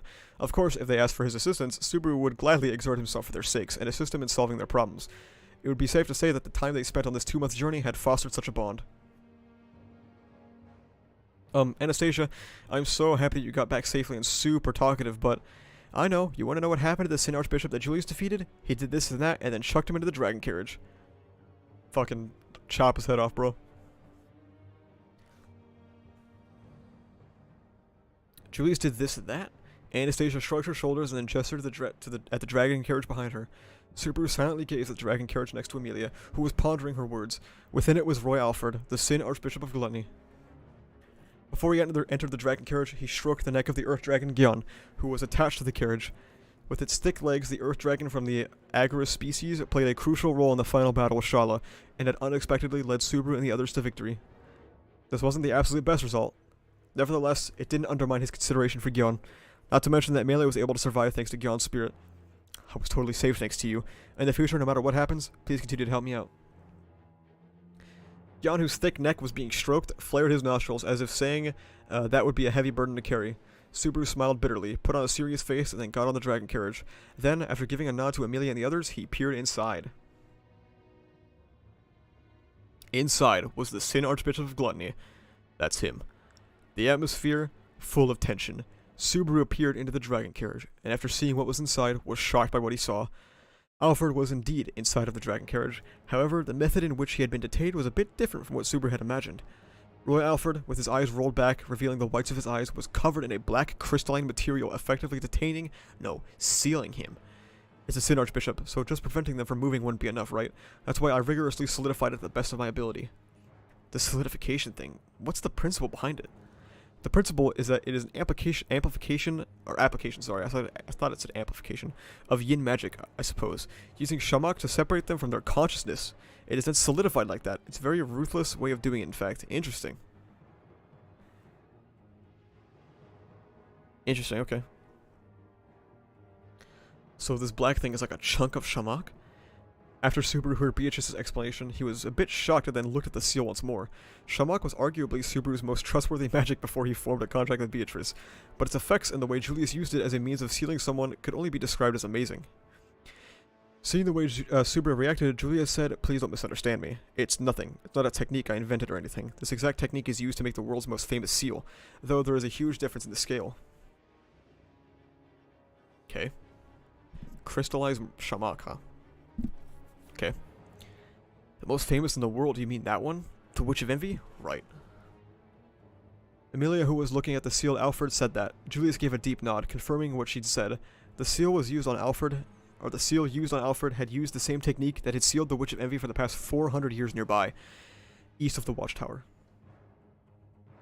In other words, the words of Julius, who had created the seal using a tried and true method, it could be said to be more than reliable enough. But that wasn't the question that needs to be asked.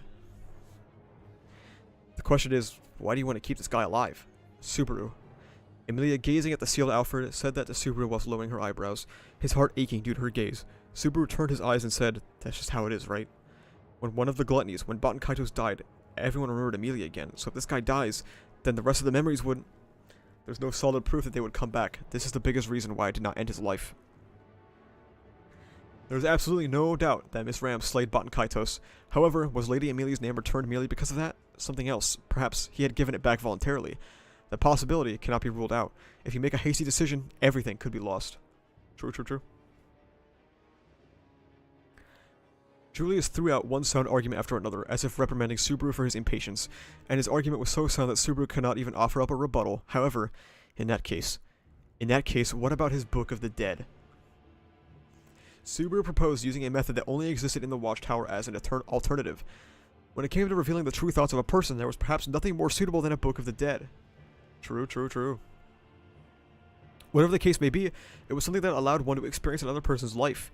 Even if you interrogate him, there's no guarantee that he will spill the beans. If that's the case, then it would be better to just use his Book of the Dead to reveal this guy's innermost thoughts. Sure, Subaru, I don't think that's a good idea. This kind of approach is... But I'm sure it'll work if we do it this way. You know what? Can I interrupt you for a sec? Amelia's opinion differed from Subaru's, who had suggested using his Book of the Dead. Not only that, but Subaru was just about to lay out his argument only for Anastasia to butt in with a raise of her hand. Anastasia looked at Subaru, who looked embarrassed, and folded her hands on top of her chest. I heard from Echidna that there may be things missing in him, like that Book of the Dead. So wouldn't it be dangerous to rely on it too much? Dangerous? Why do you say so? In any case, that's something you vividly experienced yourself, right, Natsuki? I heard that you lost yourself while I was asleep. How many things could she possibly talk about with a kid in such a short period of time, he wondered. Anastasia had hit him where it hurts. However, the danger of the Book of the Dead Dead held did not necessarily coincide with Subaru's amnesia. The disappearance of his memories did not come about due to the Book of the Dead.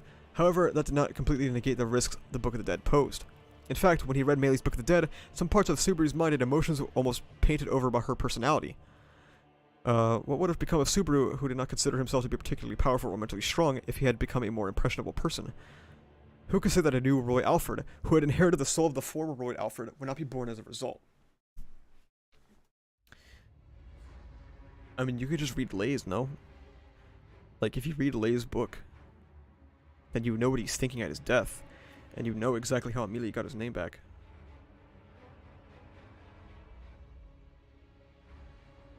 Then are you trying to say that it's right to let this guy live, Anastasia, even after everything he's done up till now? If talking about what was right or wrong, then I don't think it's right to keep a Sin Archbishop alive. If I could just kill this guy and get Julius's memories back, I think that'd be good, but I have a pet theory about that. A pet theory? Whether someone should be alive or not, snatching and robbing him if it should only be done as a last resort. A person who can easily kill another human being will not have a good end. It ain't one of Hoshin's saying, but one of my own.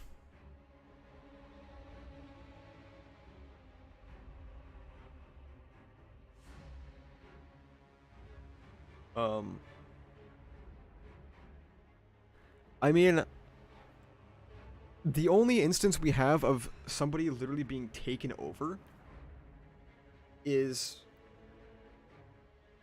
Rita Estrella, who is definitely different. He's definitely different.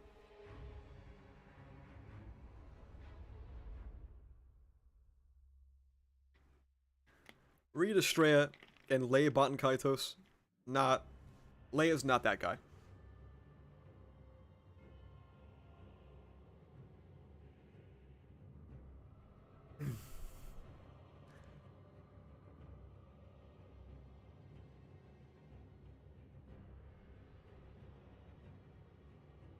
Subaru's eyes widened after hearing Anastasia's words. In this fantasy world of swords and magic, there was such a rebellious, naive way of thinking, but at the same time, the moral side of Subaru felt like she was right. Subaru also believed that the less people died, the better. Not to mention his friends. It would have even been better for his for his enemies to die less. However, that way of thinking was only limited to cases where the other person deserved mercy. He had caused so much misfortune for so many people, and has continued to torment everyone until this day. Do you still think we shouldn't kill a guy like that, Anastasia? When it's the right time to kill someone, kill them. When I didn't make a decision, and the situation is critical, I will dirty my hands, but it ain't right to leave it to impulse. I think you're that kind of guy, Natsuki. YouTube telling you to take a break? Wait, actually? What the fuck? Stream's only been an hour and a half. That kind of thing is... Because of that, you can shed tears for someone who's also been lost, rather than a Heartland Natsuki who doesn't shed blood nor tears. I would prefer to get along with that kind of you forever.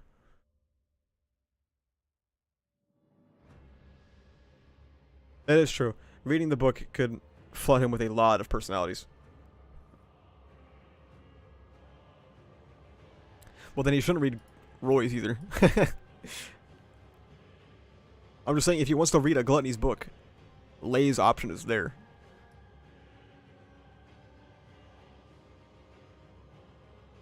Anastasia ran her fingers across her cheek and pointed out Subaru's tears. Instantly, Subaru lowered his gaze, the wound in his heart due to losing Shala aching. Anastasia's statement had been mean, but it was, without a doubt, quite effective. Subaru, I also share the same opinions as Anastasia.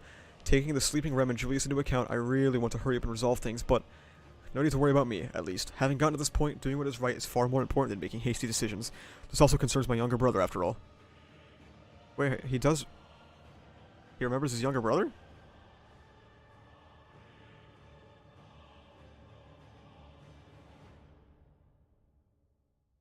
Oh, Joshua only lost his memories. Never mind. Never mind.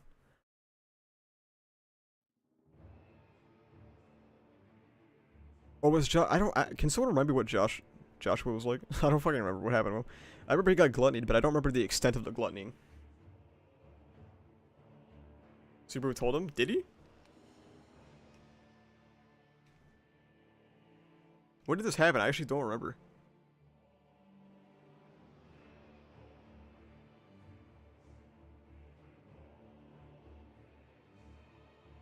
Okay. I wish we would have talked about Subaru mind-breaking Luis with RBD memories phase 4. So wasn't that phase 5? Isn't that this phase though?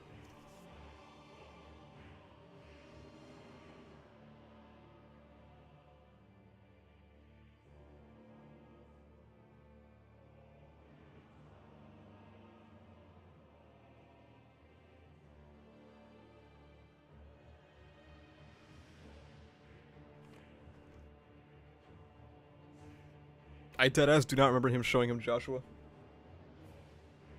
I'm surprised I do not remember that.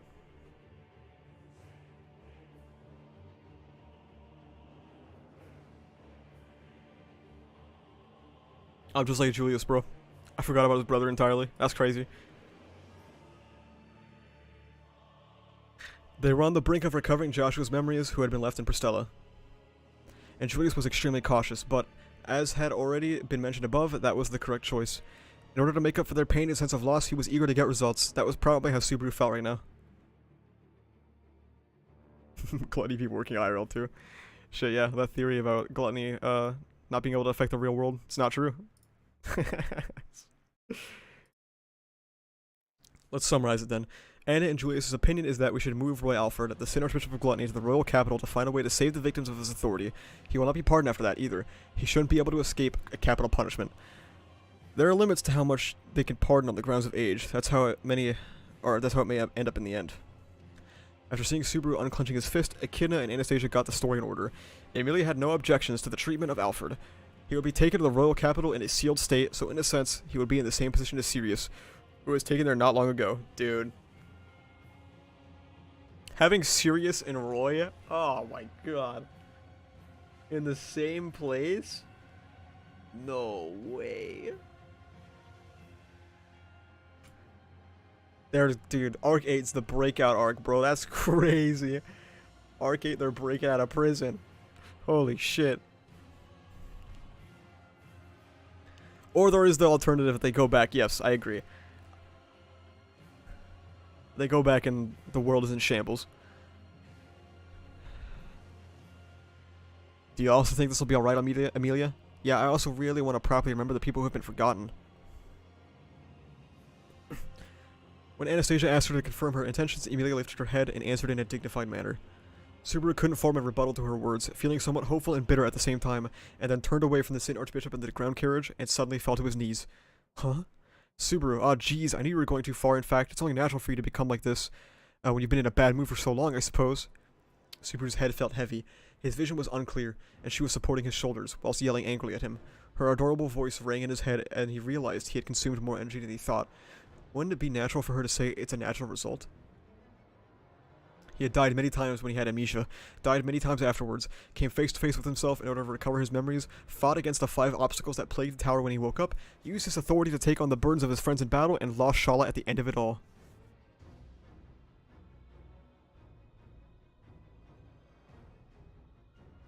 He had exhausted his mind and body well past their limits. He had only been there for a few days, but felt like he had spent more than 5 years in this tower. Super relax. Everything is going to be alright. Can you be good now and rest for a little while? Let's talk about it when you wake up. I have a lot I want to say to you too. Subaru, who was exhausted and unable to move an inch, was being hugged from the front by Amelia, her soft touch and sweet scent, which would normally cause his body to stiffen, were as effective as a powerful drug for him now, causing his consciousness to quickly descend into darkness. If I died now in the darkness, would I go back to an earlier point, where I was running around the tower trying to find a way to save Shala? He wondered. But that was impossible. He half understood it would be impossible, but he couldn't help but hope for it. Slowly, Subaru's consciousness was swallowed up by the darkness. Okay. More notes, more notes. Where are my notes? Here they are. Okay.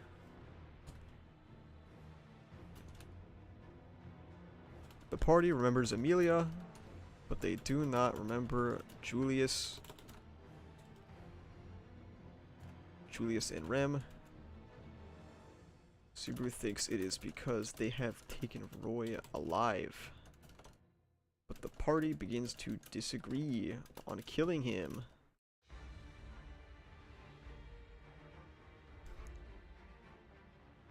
Subaru wants to kill him and potentially bring back the memories. The rest want to keep him prisoner in hopes they can get the memories back on their own.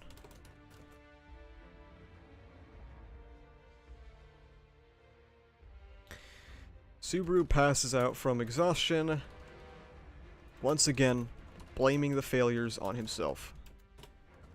Even though this was an unfortunate reality of fate.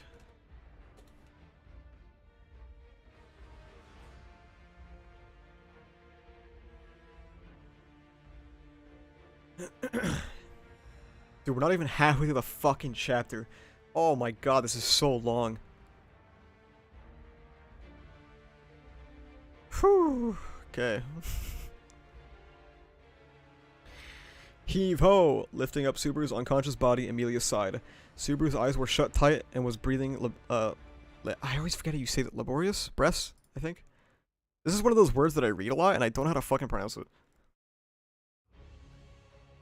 Testaments of how hard he worked to solve the problems in the watchtower. It showed just how desperate Subaru was to save Amelia and the others. When he rushed to her side when Baten Kaitos took her name and was forgotten by everyone, she was so happy. Okay. So, now we have to think. There is a particular reason why Amelia lost her name for such a short amount of time, right? There's no way you do it for no reason. It's very interesting to think about. Let me write this down.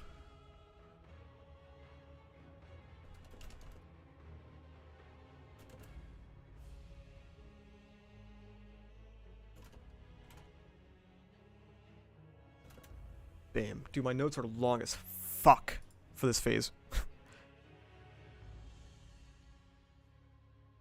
Okay. She wanted to tell him that. She hoped Subaru would not blame himself too much. He was not responsible for what happened to Shala. It was Amelia's and everyone else's responsibility. To be more precise, I think her master, Flugel, was a really bad person.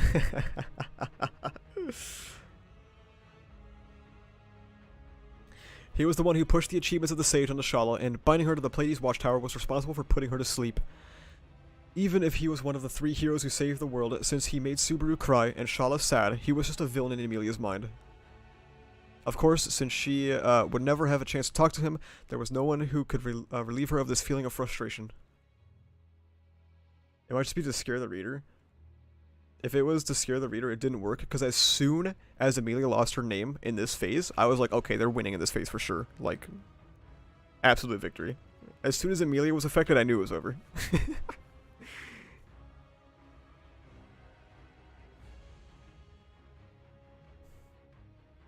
He looks like he's really fatigued, but it ain't a big problem. He will recover if he rests. That's it. Why don't we go to that green room? Yeah, Rem and the others are there too. Weren't you looking after Rem when she came to help Anastasia? Uh-oh, something's about to happen. Something is about to happen. I feel something's brewing.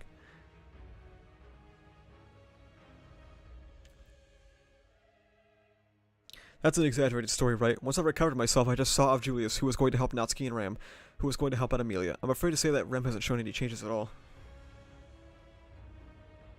I see.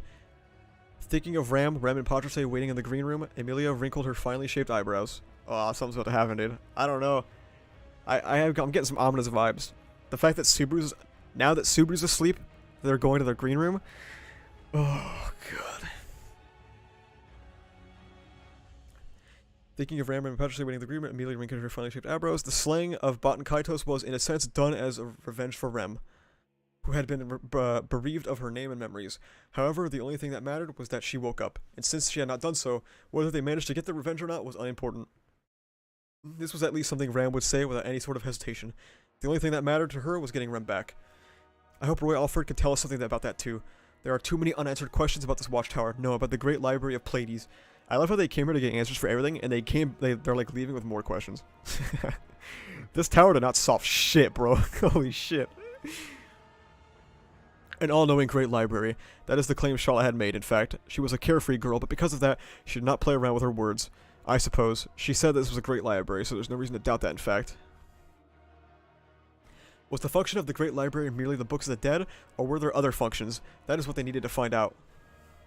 Based on that, Amelia had something to say to Beatrice and the others. Well, after taking Super to the green room to rest, there's a place I want to go to with everyone. There's something I would like everyone to meet. Oh, shit! Is he still fucked in his head? Is it related to the first floor, I wonder? On the first floor, Amelia had broken through the last trial. This was something Beatrice and the others already knew about. The problem was that she had yet to reveal everything. Specifically, what was on the first floor? Who did she meet? What did Amelia do there? Since it was bizarre, out of this world, and difficult to express in words, it won't take long to tell you about it, but it's super complex. So how about we just meet them in person and talk about it? Said Amelia, pointing far above her at the top of the watchtower. Of course, Subaru's asleep when they go to fucking talk to Volcanica, huh?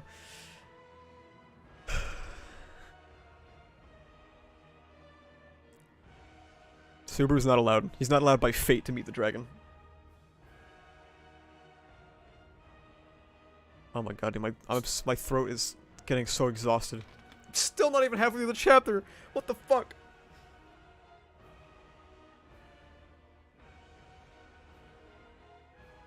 Taipei wrote like a fucking phase in one chapter.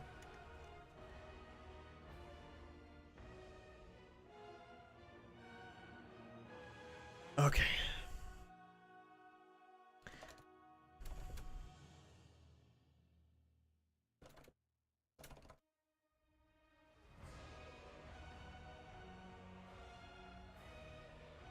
The other floors also have libraries. If so, why didn't they check them? Seemingly no. When Reed was defeated, we didn't get any explanations about a library, and the top floor is fucking Volcanica, so... There is definitely a reason why Subaru fell asleep right when they went to go talk to Volcanica. I don't mean like some nefarious reason, I just mean like narratively. Is this Godskin OST? Oh, it doesn't have chapters. What time is this at? It's at hour 49. Yeah, it's Godskin Apostle. Okay. Oh my god, this is so long, dude. Thou who hath reached the top of the tower, step forth onto the first floor, almighty petitioner. Dude, is this chapter so long that Aveling is literally back? He literally came back from fucking work.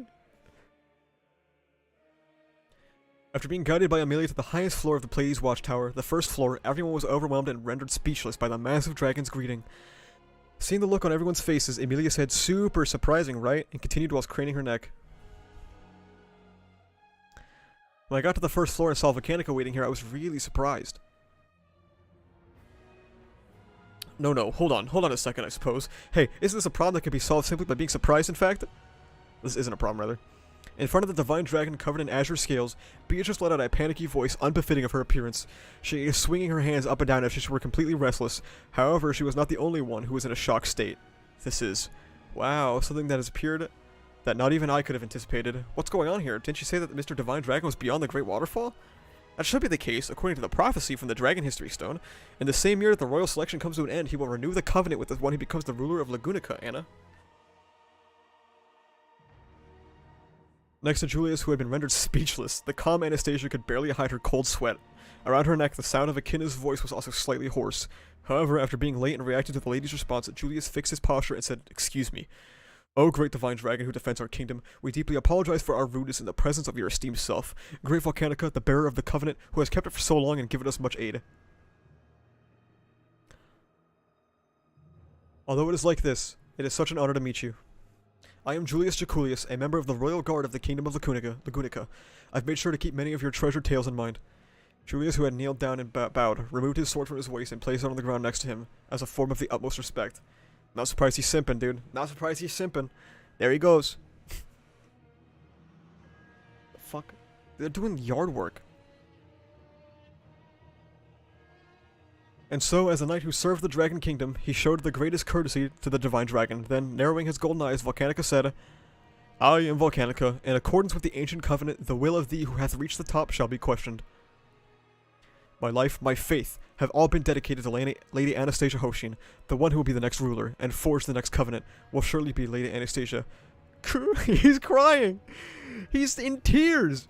My man is crying, because he saw the dragon.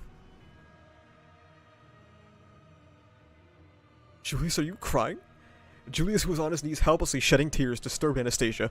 Wiping his tears away with the back of his hand, he said, "My apologies." Not only did I become acquainted with one of the three heroes Reed, but I also was able to meet the divine dragon Volcanica. As a knight of the kingdom of the Lagunica, I could not be any more honored. This tower, what in the world is it?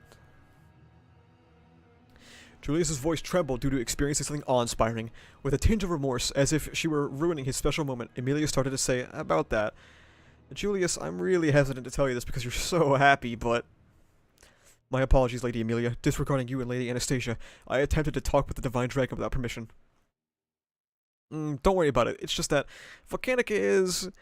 Trying to explain things to Julius without hurting him, Emilia struggled to find the right words to say. Then, coming from above her head, Thou who hath reached the top of the tower, step forth onto the first floor, almighty petitioner. Wait a second. This line, I feel like I just heard it earlier. Julius's heart is gonna be broken, dude. He's been simping for a fucking dragon with dementia for like his entire life. Oh, this poor man. That's so fucked up. Okay. Hearing him repeat those words, Anastasia was the first to become suspicious. However, the same feeling spread to the others too, saying that was a natural thing to do, and everyone immediately noticed the change in Volcanica, who continued to repeat the same words over and over again, and... Although that's Volcanica, he's been waiting here for so long that he's become a bit senile. Since his body is still full of energy, he's a bit of a rowdy one though. Dude, if I was like... If my ruler was a dragon, who forgore, who literally forgore, I would be on team... I'm like literally on Team Roswell. Like... I'm on Team Roswell, dude. Fuck this dragon. Volcanica, who had a pretty bad case of dementia, still had the true power of a dragon, but over the course of a long period, his mind became damaged. Perhaps because of the trial of the first floor, the divine dragon exerted a great amount of energy to stop Emilia from getting up the pillar. But once Emilia had reached the monolith, he judged that she had passed the trial and returned to his original position. Moreover, although the trial had ended, he still continued to talk about the trial. The great divine dragon is senile? What about pre-amnesia Crew? She wanted to end the contract? She was onto something, dude. She was onto something. Julius, calm down. Come on. You're a little tired, aren't you? Why don't you sit down? Julius was extremely shocked by Emilia's words. After Reed, the second legend he encountered, also differed from the stories he's heard about him, causing his knees to tremble. Oh my god, dude. Julius is in shambles. Emilia also didn't want to disappoint Julius, whose eyes sparkled and somehow felt a dual pain in her chest, but... Emilia, that's probably not the case, I suppose. This isn't some kind of dementia, in fact. Oh? Eh? Kid, I'm sure you feel it too, I suppose. This isn't dementia. Ah, yes. I wasn't sure at first, but I feel it now. This isn't the wearing down of the mind, but the emptiness of the spirit. Emptiness of the spirit? Emilia was puzzled by the mutually understandable conversation going on between the artificial spirits Echidna and Beatrice. With surprised expressions on the faces of Julius and Anastasia, Beatrice held out her finger and said, "It's simple, in fact. His spirit is empty. That is to say, his spirit is not within him, I suppose. As a result, he is limited in what he can say and respond with, in fact. Just think of him as being 90% asleep, I suppose." Oh, shit. Bro got his soul sucked. Dude, he got some sloppy toppy and his soul got sucked out of his body. Wow.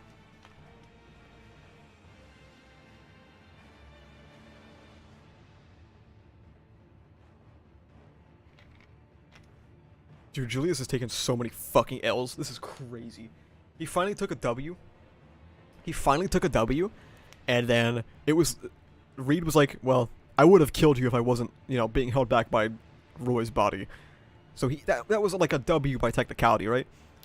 But the three heroes he's looked up to, Flugel's a piece of shit, okay? Volcanica, bro's asleep, okay? Reed, fucking piece of shit, okay?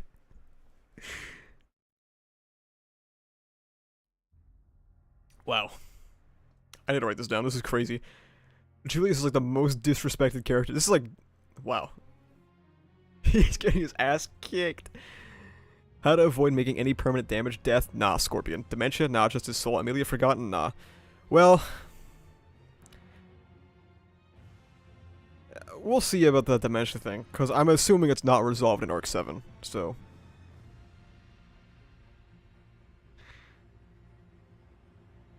Julius begins to simp for Volcanica, but then immediately learns to, once again, to stop romanticizing history, because all 3 of his great heroes fucking suck. It's fine, man. You can watch the VOD. The VOD will be up pretty much immediately after, so when you wake up tomorrow, you can watch it. It's gonna be a while. Still not even halfway through the chapter.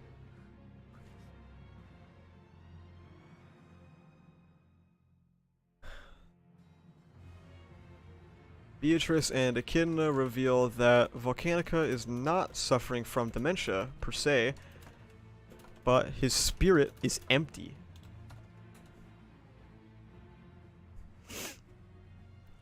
If his spirit were there, it would have been incomparable.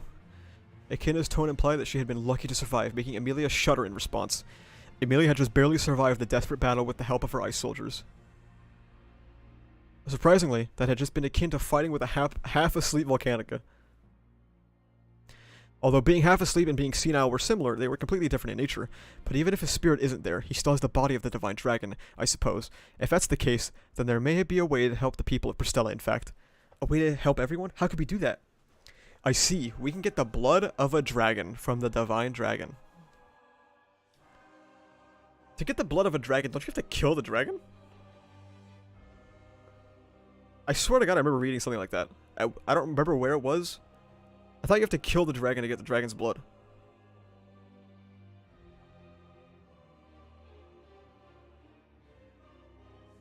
Oh wait, no, because don't they have dragon's blood in like the capital or whatever? You probably don't have to kill him then.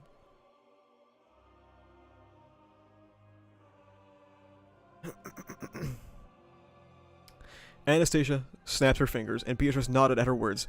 Also hearing that, Emilia widened her eyes and let out an ah. The source of all the tales that had been passed down in the kingdom of Lagunica was none other than the blood of the Divine Dragon, Volcanica. He did a voluntary blood drive back in the day. That's a very funny way to put it. It has been said that a dragon's blood was a miracle elixir that could revive a barren land, ensure a bountiful harvest, and heal all illnesses and injuries. To put it simply, many remarkable effects of it have been recorded. Could you use dragon's blood to get rid of gluttony then? Roswell randomly appears out of nowhere. Oh man. Okay. I remember... Dude, what if Roswell knew about the dragon being at the top of the tower? And he wants Ram to take some of the blood for him.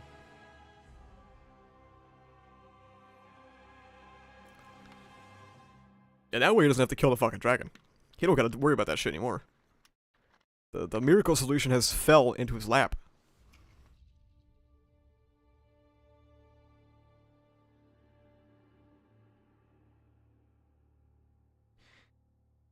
And not to mention anything else, dragon's blood was an element that Emilia could not ignore. If I get the blood from Volcanica, the reason why Emilia was participating in the royal selection was to obtain the dragon's blood that kept in the kingdom of Lagunica and use it to thaw the frozen soil of the great Eliar forest. He wants to kill the dragon, though. That is true.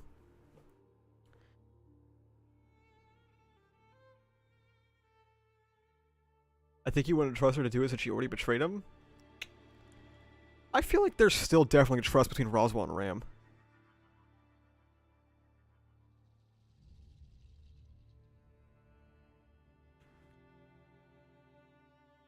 Right, Emilia wants the blood, Roswell wants the dragon dead.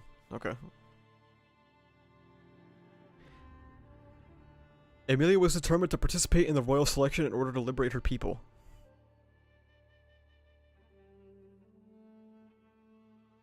Who had been frozen in that forest because of her power going wild. The realization that her main purpose in participating in it had been the possibility of being achieved suddenly hit her. It made Emilia tense up and hold her breath.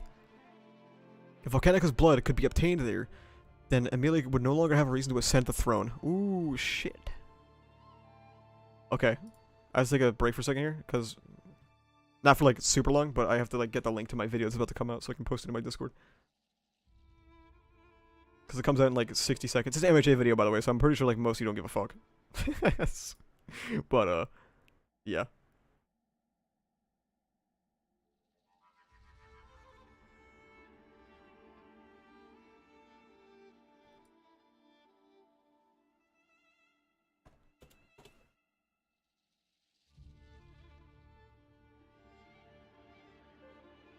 Sadly, those two fan bases are very different.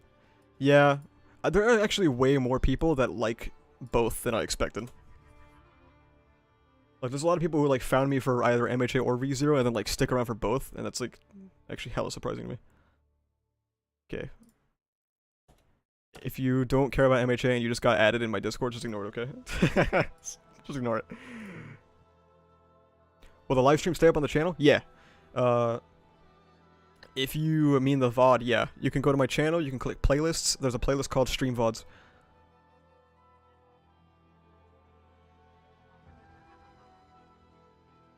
Okay. Back to what we were doing, okay. Emilia, I'm sorry to have confused you, I suppose. The blood that you were thinking about is not the same blood of this Volcanica, in fact. That's why you won't be able to achieve that, I suppose. Alright, Grandis Anus. See you later, man.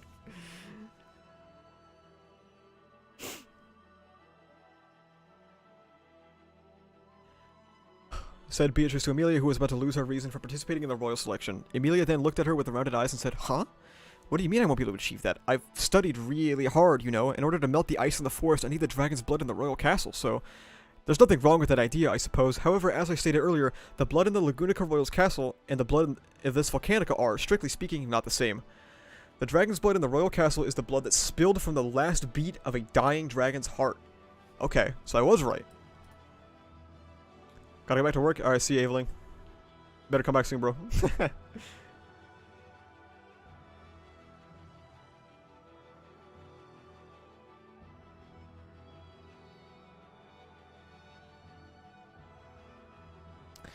Okay. The last drop of blood from the heart? Hearing things she had never heard before, Emilia frowned, scrunching up her finely shaped eyebrows. Why does it keep saying her finely shaped eyebrows? Beatrice gently nodded, and then Julius raised his hand and said, "May I ask a question?" Julius, who seemed to have just barely recognized from the shock, or barely recovered from the shock of hearing about the existence or non-existence of the Divine Dragon's spirit, looked up at the Divine Dragon, whose response remained unchanged. "Excuse me, Lady Beatrice, but what do you mean by what you just said? I am also a knight belonging to the Royal Guard of the Kingdom of Lagunica. My ears pick up many things regarding the kingdom, however, the thing you just said." As its heart beat one last time, the blood from its heart was poured into a container. That blood, as the true blood of a dragon, was entrusted to the royal castle in order to serve as proof of the covenant between man and dragon. Huh. Interesting.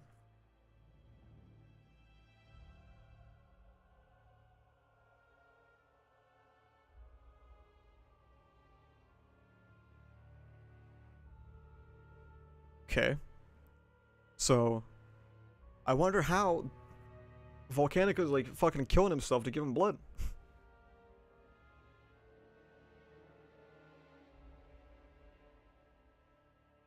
That's kind of wild.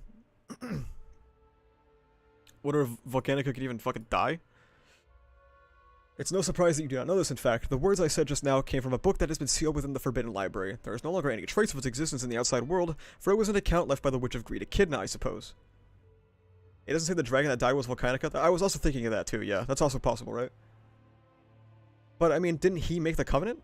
I guess he could be killing other dragons, right? Fuck it. After hearing Beatrice's response, Julius gasped, his eyes widening. As a knight of the kingdom, he didn't even know about that. But if it came from Beatrice, he couldn't consider it a lie. And if it was the truth, then which dragon's blood is the dragon's blood being kept in the royal capital of Lagunica? The last beating of the heart would mean it'd be strange if the dragon who left the blood didn't die. In that case, it wouldn't make sense for it to have come from the empty-headed Mr. Divine Dragon. Julia and Anastasia voiced their doubts, but they were also justified in doing so. If the dragon's blood came from the last beat of its heart, then it would not belong to Volcanica. Also, if it was still the blood of a great power,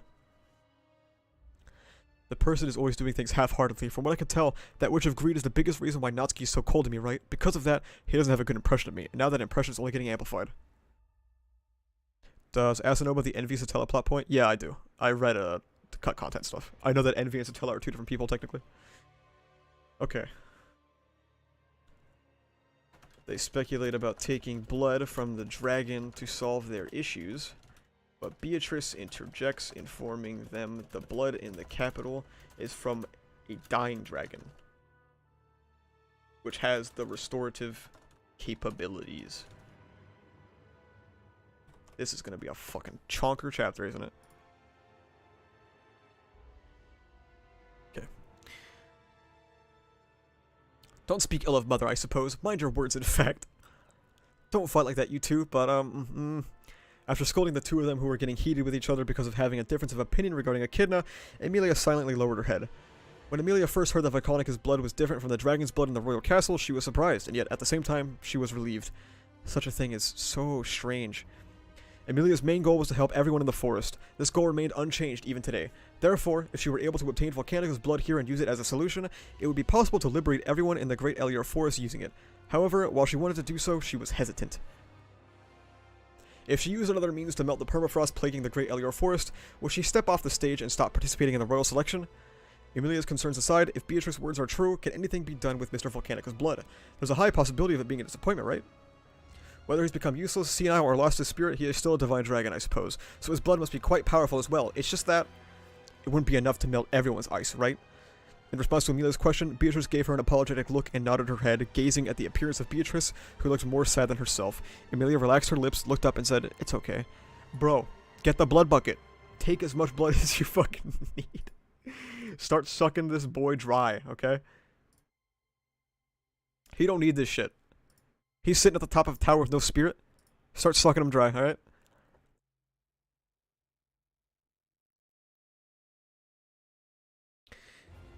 That fact is pretty disappointing, but since it was something that happened so suddenly, I was so surprised that I didn't realize it, so it's not a big deal. I'm sorry, I suppose. I should have told you about it, in fact. I didn't expect the Divine Dragon to be in a place like this, I suppose. It's truly regrettable. That's right. He's such a troublemaker. Beatrice's face sunk in a way that didn't suit her, and Emilia puffed up her chest.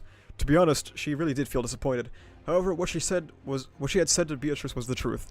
Rather, it felt as if she had been told she could not take shortcuts or cheat. Now let's get back to the question at hand. If the blood of the Divine Dragon is used, there is a possibility of restoring those in Bristella who had had their appearances changed due to lust authority. As Beatrice stated, even if he does not have a spirit, the blood itself should still contain great power. This is 90, Diego. The longest chapter I've ever read.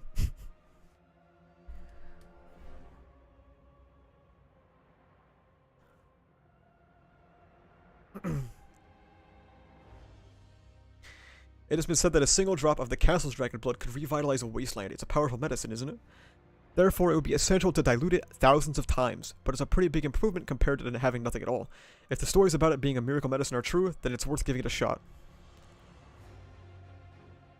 After hearing the conversation going on between Echidna, Anastasia, and Julius, Emilia once again felt hopeful. They had crossed the Augria sand dunes in order to help those who had suffered misfortune. If they could find a way to solve the problems caused by lust and gluttony, that would be best.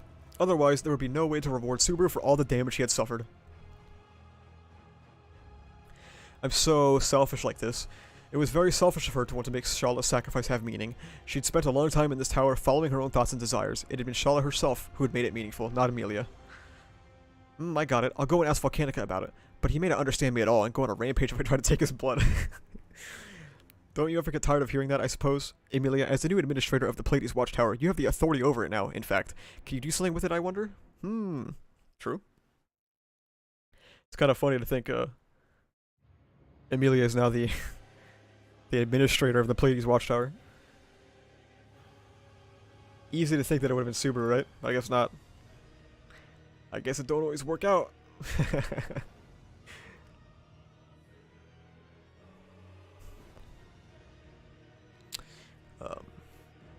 The administrator's authority, I still don't have any awareness of that, like at all. The mystery of the third floor had been solved.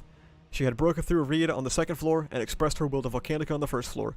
Based on those conditions alone, Emilia had indeed captured the watchtower. However, if she were to say whether or not she could see any obvious changes, the answer would be no. What she could vaguely perceive now was, the sand dunes leading to the watchtower will no longer reject anyone, I think? Is this the choice you made, Emilia? Isn't that kind of statement quite risky since books of the dead are troublesome things?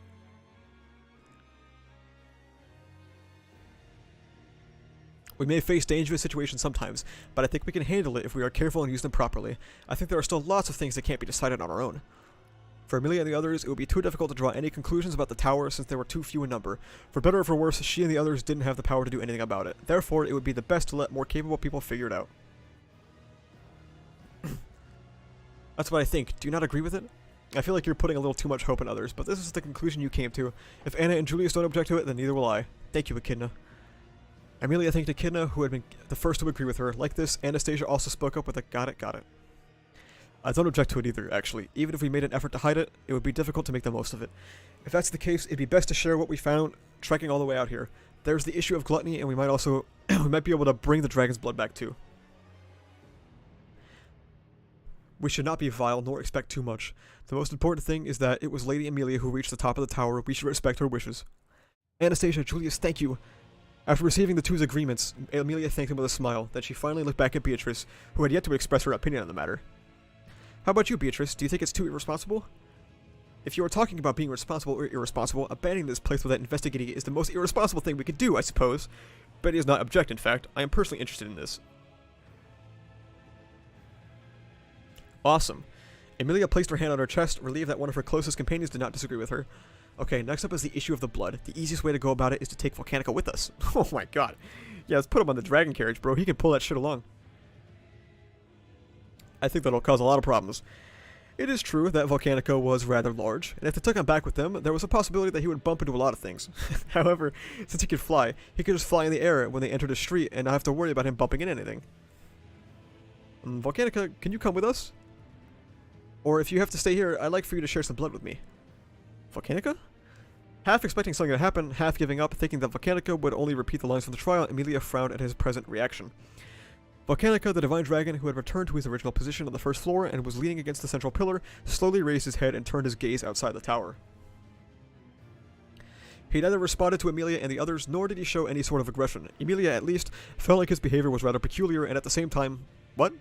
Feeling as if a cold finger had traced along the entirety of her back, Amelia quickly turned around, her gaze in the direction of the cause of that chilly feeling.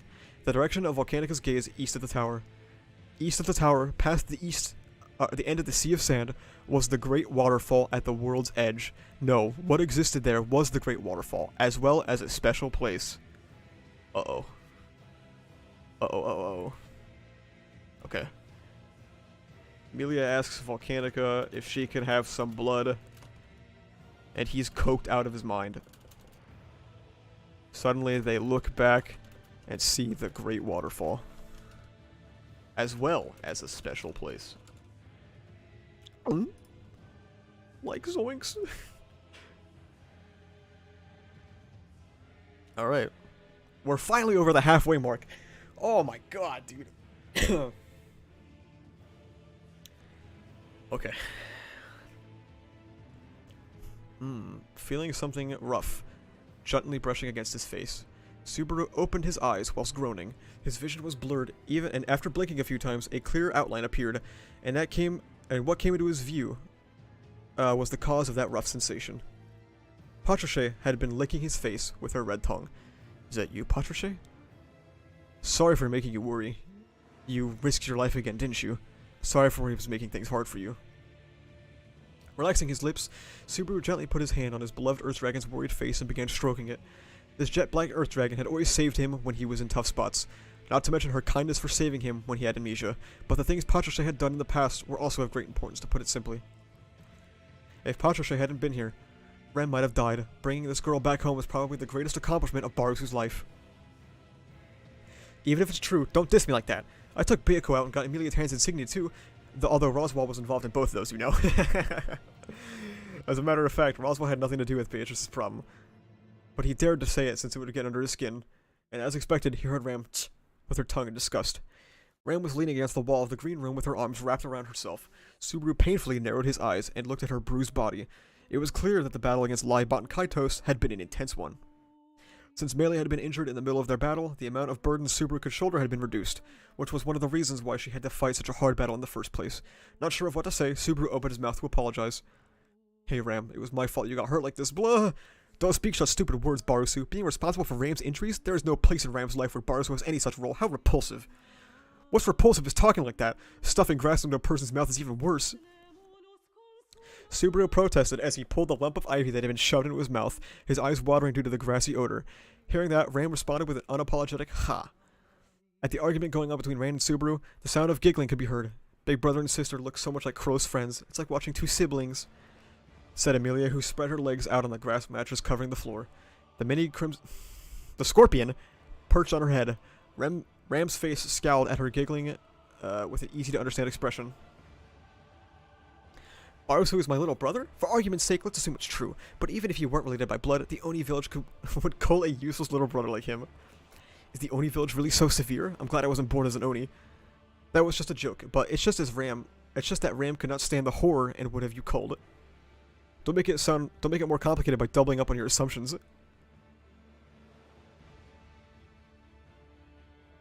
Spit flying, Subaru shouted that at Ram, who was acting like she usually did. Having said that, he could now see that it was just her roundabout way of showing consideration for him.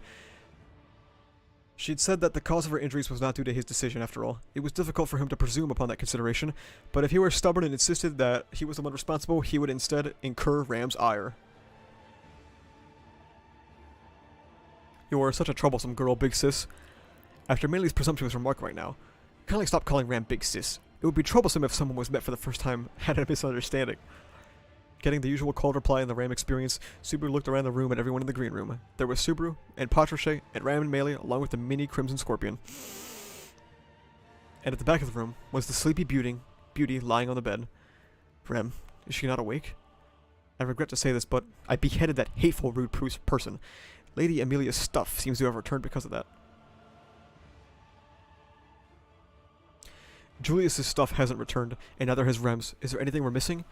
Pressing his fist firmly into his palm, Subaru chewed onto his bitter feelings. He had once again confirmed the matter he had spoken about to Amelia and the others before losing consciousness. Ugh. In the end, they would need to talk to those guys directly and wring the information out of them in order to completely eradicate the damage caused by gluttony.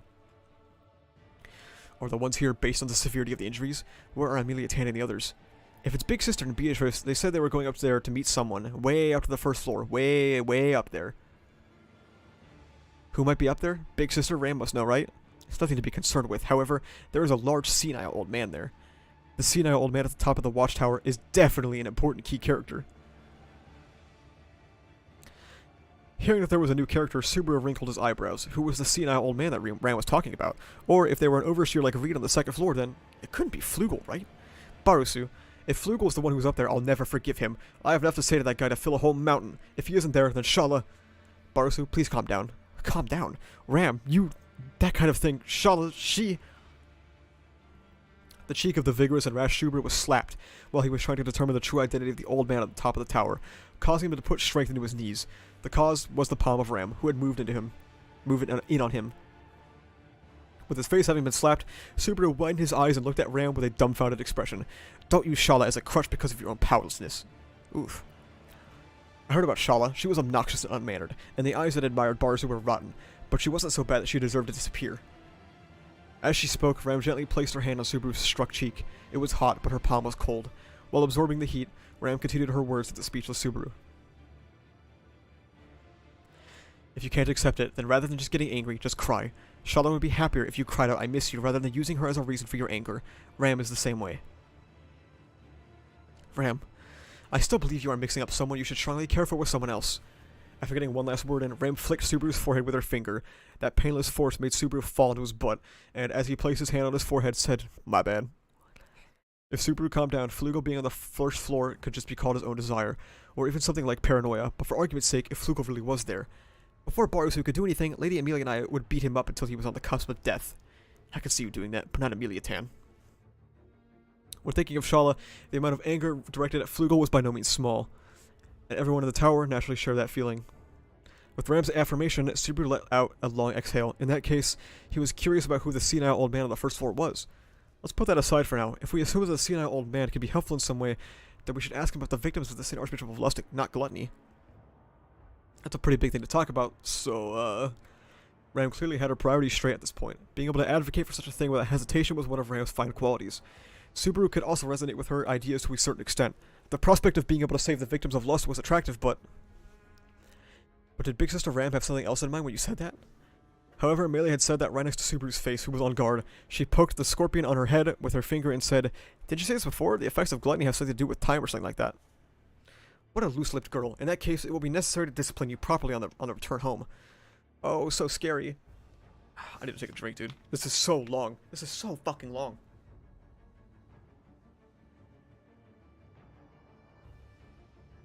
Oh my god, I might have to order food, bro.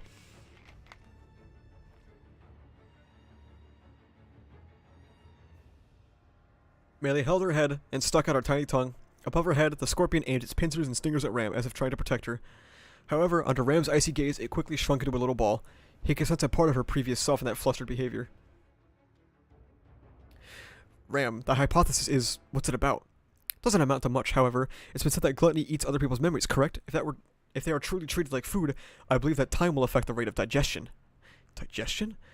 Lady Amelia came back after a few hours after it was taken away. If so, then what about the other victims such as Julius the Knights, the people of Bristella and Rem?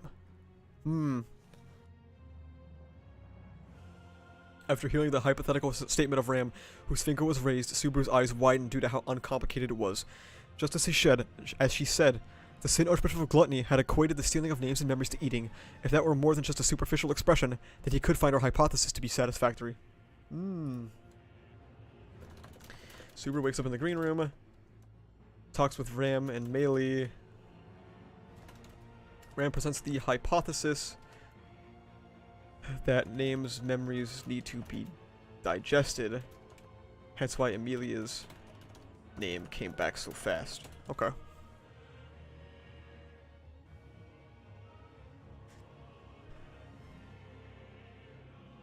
It took time for the names and memories that were stolen away to be digested, then the reason why Amelia's name came back but nothing else did was because there's no way.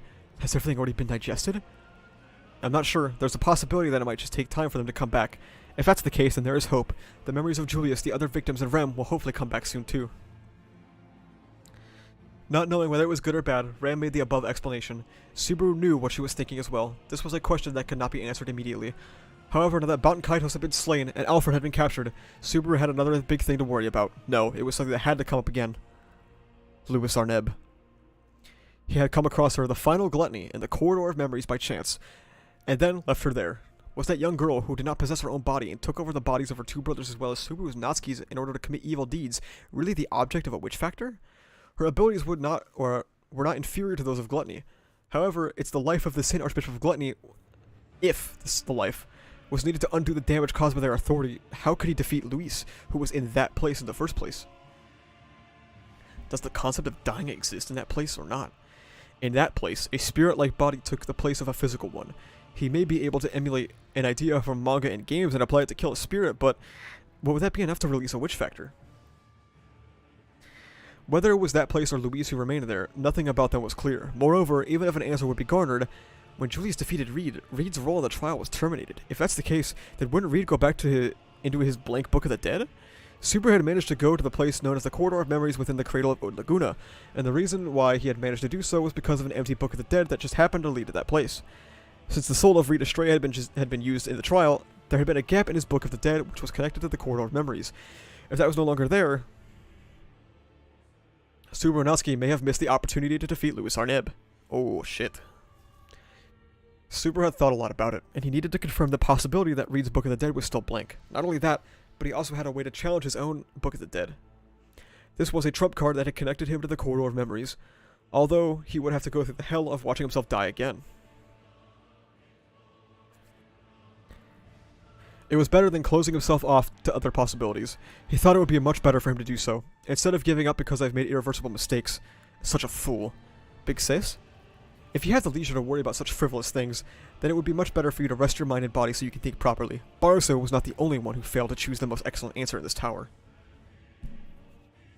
Your dog ran away from home? Oh dude, I hope you find your dog. That sucks, man. Good luck getting it back, bro. Shaking her head, Ram gently touched her forehead. Remaining there, where her horn previously came from, was a slim scar. After doing so, she stretched out that same finger towards Rem, who was on the bed. She then lovingly caressed her sister's forehead and said, "For the purpose of defeating the Saint Archbishop of Gluttony, I borrowed Rem's power. Though I achieved victory in the end, it came at a cost. This girl must have paid a heavy burden, right?" Heavy burden? If it were Barusu, and I did the thing where I activated my horn, Barusu's body would probably explode from the inside out. Subaru, who had taken on Ram's unusual or usual burdens before, knew very well that these were not exaggerated words. The simple acts of breathing and moving conservatively made Ram experience the taste of hell. That kind of her was the real deal. What sort of recoil would he get from it? It would be no exaggeration to say that had Subaru taken it on, a part of his body would suffer from so much damage that it would never be able to recover. After Ram told him that she made Rem take on her burdens, she closed her eyes, revealing her long eyelashes. However, she said, "Makes sense?" and then continued, "Because of this, Rem might feel resentment towards me when she wakes up. However, I will not regret it. Ram is Rem's sister. That fact will never change. Even if this girl resents me or hates Ram, then so that things might get better, we can only rely on each other. Rem won't hate you." "Yeah, I'm sure you're right. She's a very smart girl and my amazing little sister."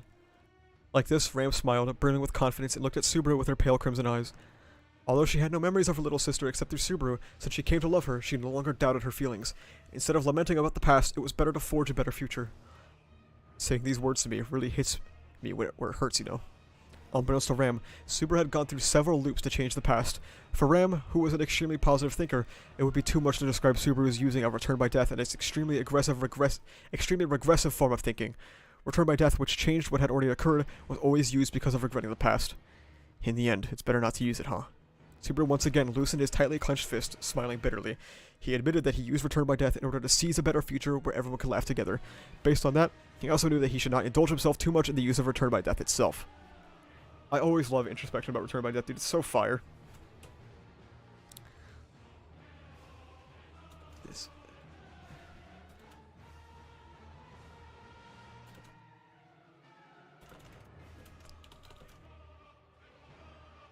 Wants to forge a future with Rem, while Subaru once again resorts to not relying on RBD. In this tower, Subaru had seen the shedding of so many tears and heard many voices full of regret. Although I'm not sure, but Big Brother looks a bit better. Seeing the change in Subaru's expression, Melee whispered that while sitting on the floor. She was sitting in a PE sitting posture, and while stroking her 3-strand braid, said, "Big Sister Amelia and Big Sister Ram could do it, but I'd be in trouble if you felt down since I can't cheer you up. So please don't you feel down. You promised me you'd show me how much I could depend on you to get things done, right?" Oh, there was that promise as well. Well, I'll definitely keep it this time. Gazing at Melee and the scorpion on her head, Subaru nodded his head vigorously to the side. Patricia nuzzled her head against his cheek, as if supporting his determination. Though her scaly body was tough, since he had gotten used to it, he could rub his cheeks against it without feeling uncomfortable. Subaru returned that show of affection with affection of his own, and then stood up. Although he had consumed so much energy before that he collapsed earlier, he seemed to have more or less recovered his lost strength. The spirit of the Green Room had a variety of healing methods at its disposal. If I think about it, whether it be Gyan who joined the big battle or the spirit of this room, I don't know how to thank them enough for everything they've done. Shala had explained that although the Green Room was used as a recovery room, there was a spirit here originally that was fond of treating the injuries of those who had entered the room. It did not have a physical form, nor was it possible to converse with the spirit, but its intention for healing others was crystal clear. Subaru and the others had been healed time after time by this room as they continually attempted to capture the tower. It was for that reason that after arriving at the tower, Rem had been left in this room. Well, I didn't let her stay here because I wanted her to hang around. The spirit then, Barusu, no, it'd be a waste to say it. Why don't we force it to come out by using Julius's divine protection of gathering spirits? Oh shit, I didn't think about that, yeah. I know what you're trying to say, but it won't work on me since my strong point is that I can put my life on the line for Baeko anyways. I wonder if we could talk to it with the added effect of Julius's divine protection. The divine protection of gathering spirits was simply a divine protection that made it easier for him to be liked by spirits. Under that effect, he had contracted with his 6 quasi-spirits, no, Law and the others, who had been elevated into spirits. If he could use that effect to converse with the spirit of the Green Room, it would open up a world of possibilities. The spirit has been in the tower for as long as Shala, if not longer. That nameless being might be able to solve the mysteries in the Watchtower. While Subaru was immersed in his thoughts, a small breath suddenly flowed into the room. Ram, what's the matter? I said something strange. Ram uttered an unusual premonition in that moment. Huh? A phenomenon suddenly occurred in the middle of the Green Room. Light spilled out, shocking Subaru and the others. Uh-oh. In response to that, their bodies suddenly stiffened, and Subaru and Ram gravitated over to where Rem was. Melee and Patrochet also seemed to be wary of it and slowly moved away from the light. What's happening? I don't know, in any case, do not leave us, no matter what happens. Subaru shielded the flurried melee behind him, his warning words having been interrupted. The reason was because the light in the room suddenly became brighter, which captured his attention. Then, while covering his eyes with his hands, he carefully gazed in the direction of the light. He could see the light, which was currently strong, was gradually becoming weaker, and then it disappeared. When he wasn't sure whether or not he should be relieved or cautious, that appeared in front of Subaru's eyes. Huh? Subaru wasn't sure what it meant when that appeared in front of his eyes in the spot where the light disappeared. He became speechless, and then stunned, and then speechless once more. A girl? Next to Subaru, seeing the same thing as him, was Ram, who had muttered that in surprise. That observation was correct, however. Between him and her, she did not have the same knowledge of the girl that Subaru did. Subaru knew the name of that girl. The name of the girl lying on the floor of the green room was Louise Arneb. So Rem is Louise right now? And Rem is in the Hall of Memories? Question mark? Question mark? Okay.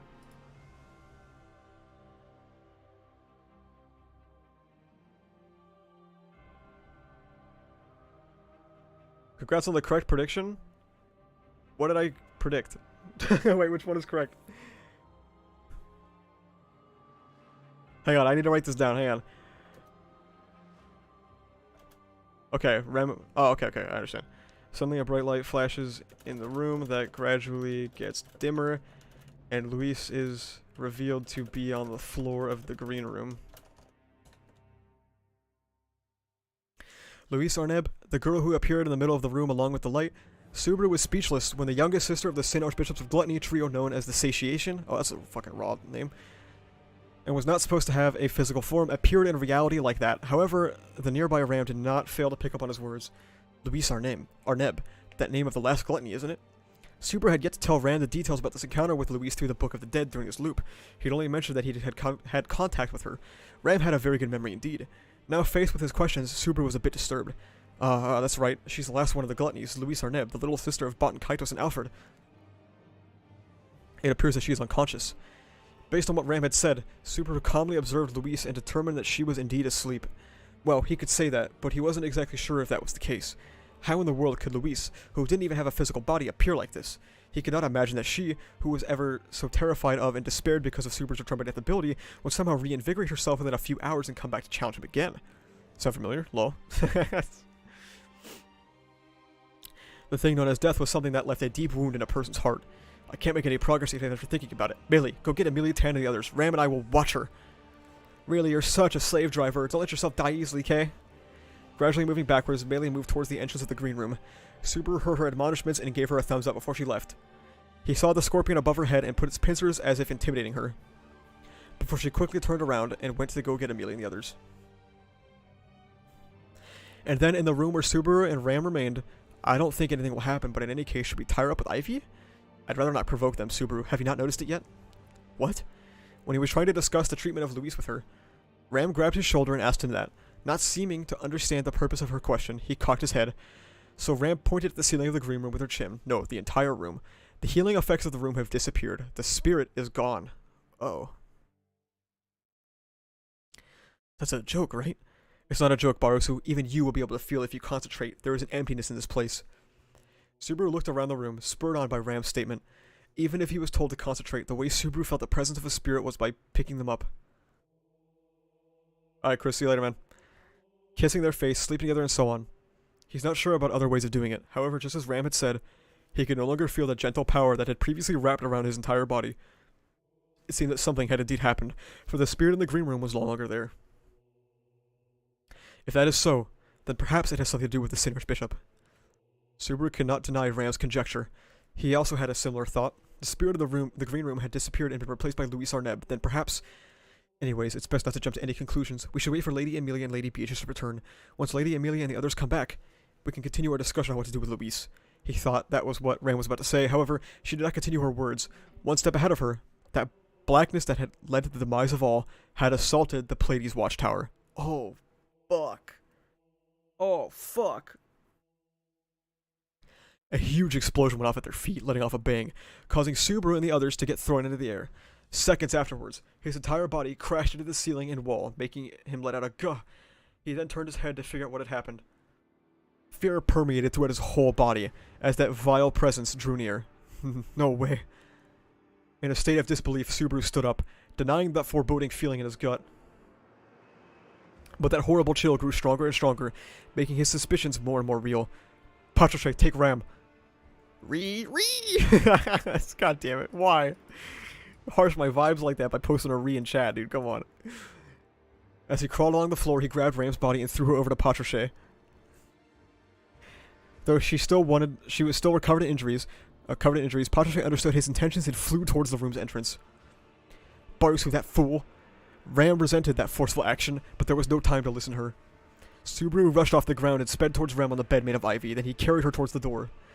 Just before that, the figure of Luis, who was tumbling in the grass, passed by the edge of his vision. Oh shit! Shit!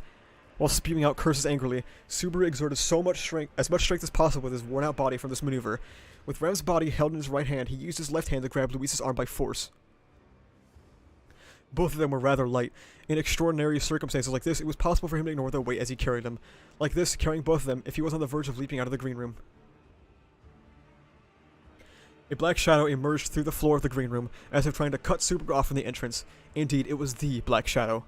The last of the 5 obstacles, the Black Shadow of the witch who had the obsession with Subaru, had come to the tower at a time like this. Ram! Subaru, who was screaming maniacally, tried to get Ram away from the clutches of the shadow. However, the Black Shadow swallowed up his vision, leaving not even a gap. Moreover, the Black Shadow did not stop flowing in, engulfing him from the front, the left, the right, and the back. Damn it, even though I've made it this far! Gazing at the shadow inching closer and closer, Subaru's heart was filled with regret as he tried to find a way to escape. If he got swallowed up by the Black Shadow, he would lose his life and have to return by death. If he returned by death in this tower, and his respawn point had not been updated, they would have to start over at the point when Luis was still within him. If that happened, he would be at the mercy of the Sin Archbishop in the shape of a white girl. That fear was what drove him to do his best with his attitude that this loop was his last chance. Barusu, snap out of it, Ren would cry! Stop. Coming from beyond the Black Shadow were the desperate cries of Ram and Patroclus. In response, Subaru took a deep breath, but could not utter a word. Long before that, the entirety of Subaru Natsuki had been swallowed up by the Black Shadow.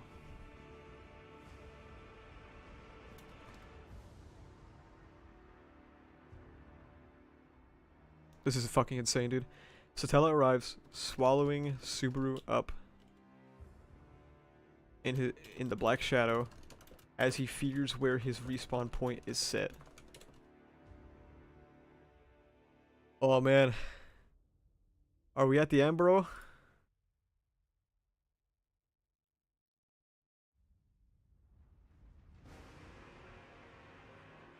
Is this... Oh god. Having been swallowed up by the immense of Black Shadow, Subaru's consciousness slowly swirled around in the darkness. He felt as if his hands, feet, blood, flesh, and his very existence had been broken apart and turned into concepts. Consumed by endlessly powerful and vast emotions, his very existence had been overwritten. I love you. He heard a murmur in that silent and dark nothingness. The sound was, indeed, very nostalgic for him, causing Subaru's consciousness to smile to itself. Getting used to someone saying I love you to him was akin to being the knight who was loved by his 6 spirits. Unfortunately, Subaru didn't have a strong will like that. Even if he pushed himself to his limits, the love he could give was limited to what he could do with his own 2 hands and back, so the whispers of the Black Shadow just seemed like forced words to him. So, it's way too forced, you know. I love you, I love you, I love you, I love you, I love you. Sorry, can't give you an answer to that. That phrase is like a landmine to me right now. I've never been able to grab the hand of the person who said that to me. I love you, I love you, I love you, I love you. So on and so forth. Don't need to say it all. Is there no way for us to hear each other? Then hurry up and consume me. In the nothingness, there was no hope of escaping from it and living, so Subaru Natsuki would die a merciless death in the darkness. He would not grieve over it, but would accept it and turn that feeling into anger, pushing himself onwards. When I get back, the worst thing may be waiting for me. Luis, who would still have a clear head on her shoulders, might fight me again for my return by death ability. I love you, I love you, I love you. But I'm not going to lose. I won't lose, no matter how many times it takes. I'll keep fighting. This time, I'll keep my promise. I love you, I love you, I love you. I'll fight for tomorrow's tomorrow, no matter how many times it takes. He would no longer be overwhelmed by the repetitive I love yous. He was sorry, but the heart that could be wounded by such words had gotten worn out long ago. This kind of love could not chain Subaru Natsuki down any longer. And yet the words of love that were continuously uttered did not pay any mind to Subaru's rejection. Indeed, the words of love themselves came pouring in, coating the world in them as Subaru Natsuki was swallowed up by the darkness. I love you, I love you, I love you. I am Volcanica. In accordance with the ancient covenant, the will of thee who hath reached the top shall be questioned. In the next instant, a pale blue light poured down from above, striking the darkness that had engulfed the world. That fierce light then swallowed up the darkness, and the color of the world changed. It changed. It changed.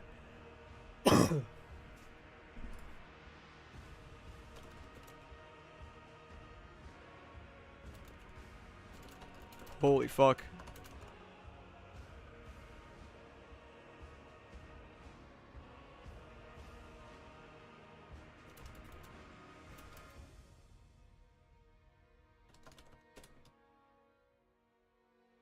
Okay.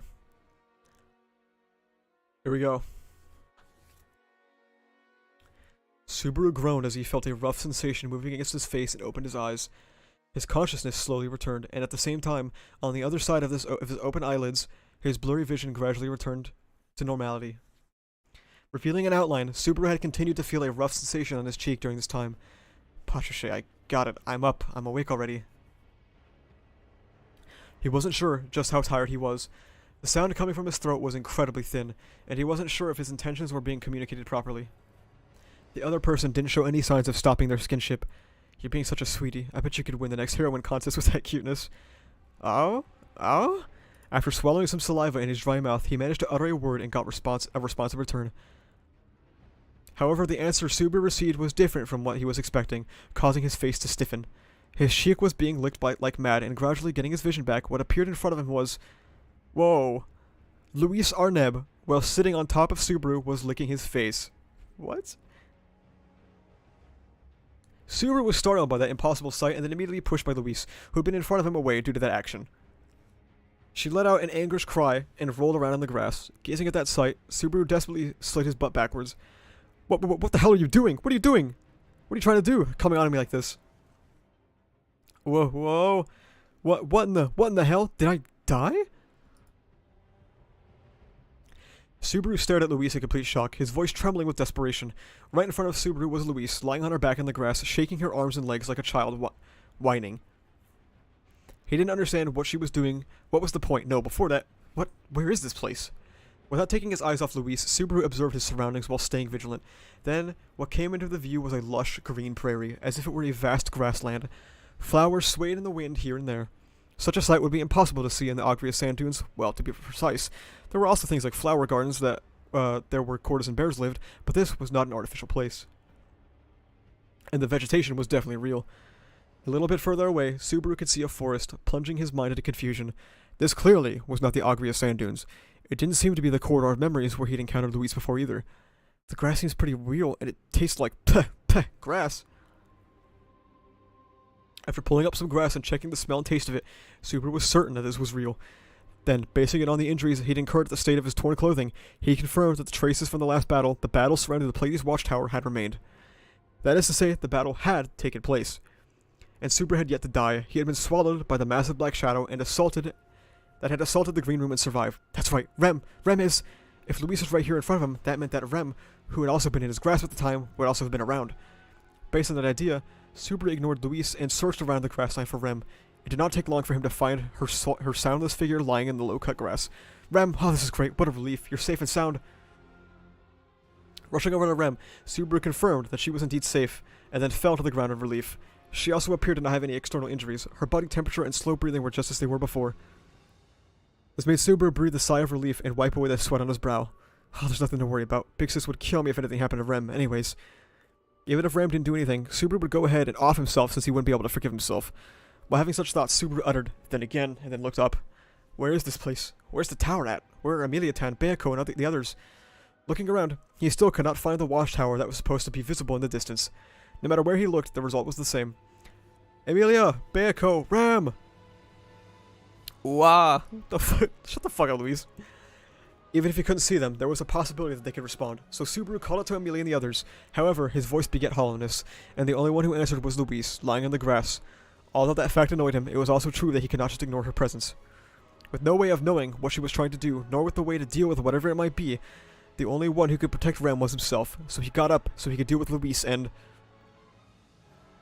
When he was about to get on his feet, someone gently grabbed onto his arm. Huh? Subaru, currently on one knee and about to stand up, emitted a gruff breath. Though the strength of the arm pulling on his sleeve was not much, no way, he could not move an inch. Subaru's knees began to creak and tremble, and his body began to sweat. It truly was an incomprehensible urge. The entire being known as Natsuki Subaru began to shake all at once, the phenomenon making him go crazy. That was a shock that cannot be described in words. That was intense emotions that cannot be compared to anything else. That was all of the great surprises he had savored in this world. It was as big as a massive wave. Slowly her eyelids trembled and opened slightly. Beneath those eyelids were her pale blue eyes, as clear as the surface of a lake. He loved her happy eyes and cheerful eyes. He loved the twinkle in her eyes when she occasionally acted mischievously. He loved the eyes that grasped his heart when she pleaded with him. He had always, always, always yearned for that radiance. His heart thumping, his throat quivering, as if he were choking on something. Unable to produce a sound, he choked up. That was indeed so. How many thoughts were swirling around in his heart at this moment. The words he'd wanted to convey to her, the things he'd wanted to be able to talk to her about, the dreams he'd wanted to share with her. All of these had been accumulating. In pursuit of these very things, Subaru Natsuki, Rem. His lips trembling, he called out her name. Sadly, he had failed countless times trying to do just that. He wondered if he had ever clearly conveyed anything to her. Perhaps it had only been just his own fantasies, and the most important thing was never conveyed. Out of fear, Subaru gasped out her name repeatedly. Rem, Rem, Rem, Rem, Rem. Each time he called out her name, he could not stop his tears from overflowing like a flood. Each time tears flowed out his eyes, she became blurred. Whenever she became obscured, he was afraid she would slip through his fingers once more. And so, with snot falling out like rain and desperately wiping his face with his sleeve, Subaru frantically tried to keep her face in his view. Rem blinked silently, a light shining in her eyes. Having gotten to this point, Subaru knew this was not simply an illusion being shown due to his desire. He had no doubt that this was her, Rem, and she was here. Rem appeared to be trying to say something, her lips moving weakly. Hearing only that weak sound, Subaru's heart was on the brink of breaking. He'd always talked to her sleeping face, and in order to confirm that she still had life, checked on her breathing as she slept. Ushering in countless mornings and nights, Subaru had vowed to get her back. However, not once had he heard her voice at all this time. Closing his eyes, he recalled how she called out his name, and all sorts of those scenes. But all those belonged to the past. Today, tomorrow, he wanted to hear the voice of the new her.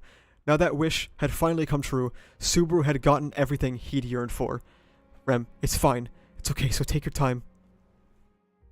Who? No. She anxiously moved her lips, her mouth still closed. Honestly, he thought he should grab her a glass of water or something from her now, but there didn't seem to be a water source available near them, and it was impossible for him to tear his eyes away from her. Just a single word, if she called out to Subaru once more, when he heard that word, he would... Rem? In silence, Rem sped up the movements of her lips, seeking out any ounce of moisture in her mouth. Moistening her tongue with the secreted saliva, Rem finally regained enough strength to open her mouth. Then, with Subaru reflected in her light blue eyes, she opened her mouth and said, "Who are you?"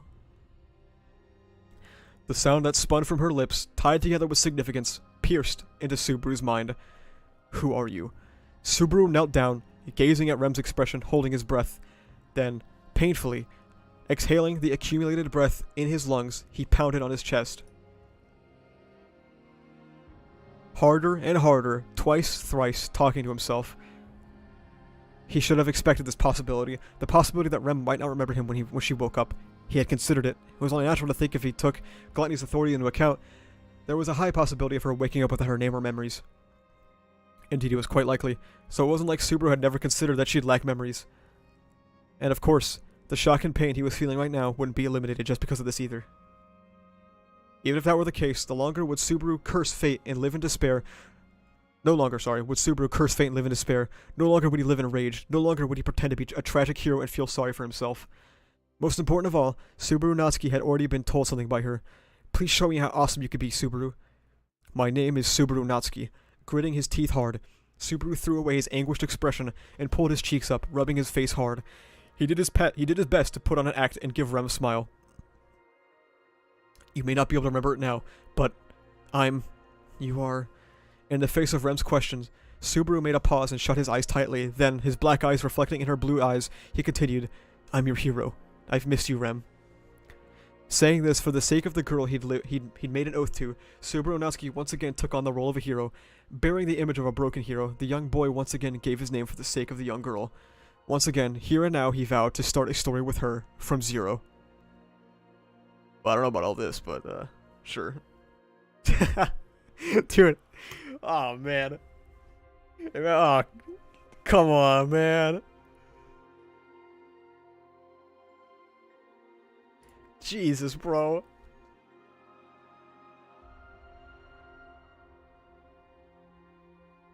Wish fulfillment image on God. What is it? What a fucked up day, man. What a fucked up day. W arc. W ending.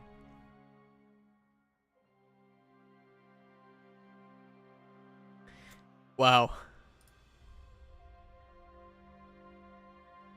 Subaru wakes up in a land of grass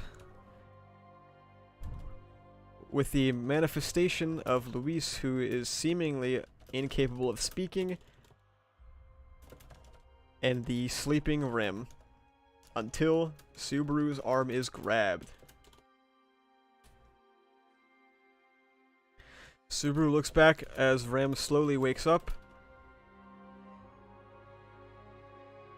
and Subaru feels nothing but joy. All of his trials and tribulations have led to this moment.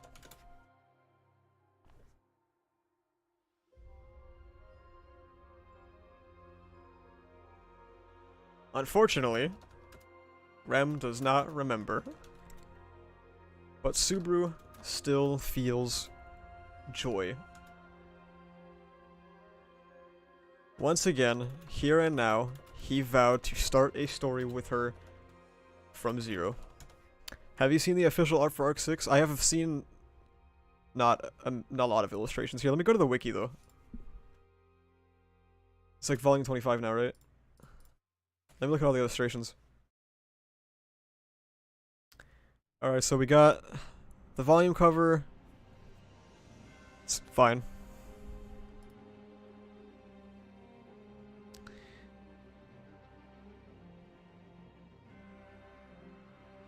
I really love how, like, Subaru, or not Subaru, Julie's got the fucking piss kicked out of him, and this is like, he's like a little dirty. It's ridiculous. Man. Volcanica does not look how I expected. I don't know, when I think of a dragon, I did not think of this guy. He looks fucking crazy. This is pretty fire, though. I did see this one. This is such a great illustration. Wow.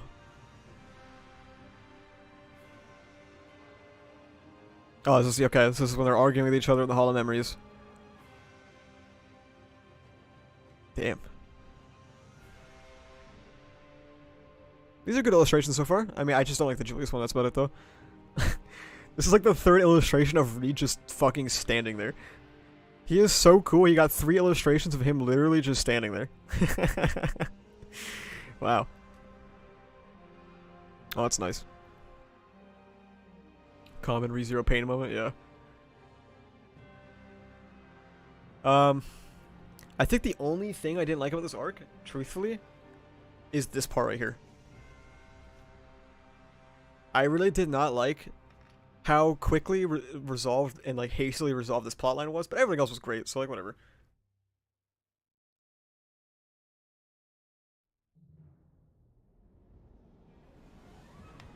Also, what the fuck is this? What the fox looks like? I've been imagining something entirely different. Something much more wispy and fox, like, I don't know, spirit-like. Oh, that's cool.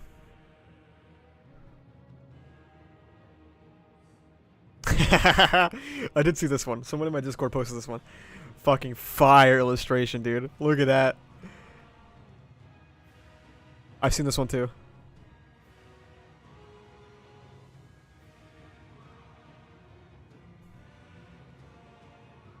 Alright. Oh, man. This is a fucking fire illustration. Whew. Oh my god. Can you go back 1 or 2? Like this one? Or you want me to go like this one? I'm impressed that Atsuka actually drew a bunch of blood and shit. That's awesome.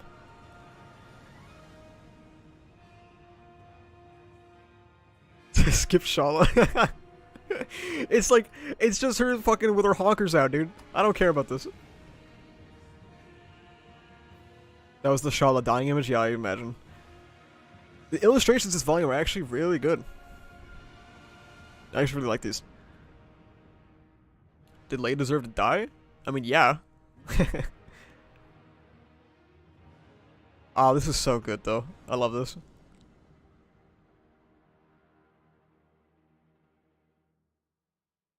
There's a chance it might be taken automatically to Arc 7 illustrations. Yeah, I'm not going past this one, because I know this is the end. Wow. Predictions for next arc? I imagine is that the world is going to be a little bit different. Like, they've been gone for 2 months. Something weird is gonna happen for sure. Thoughts about the arc ending? It's fantastic. Yeah.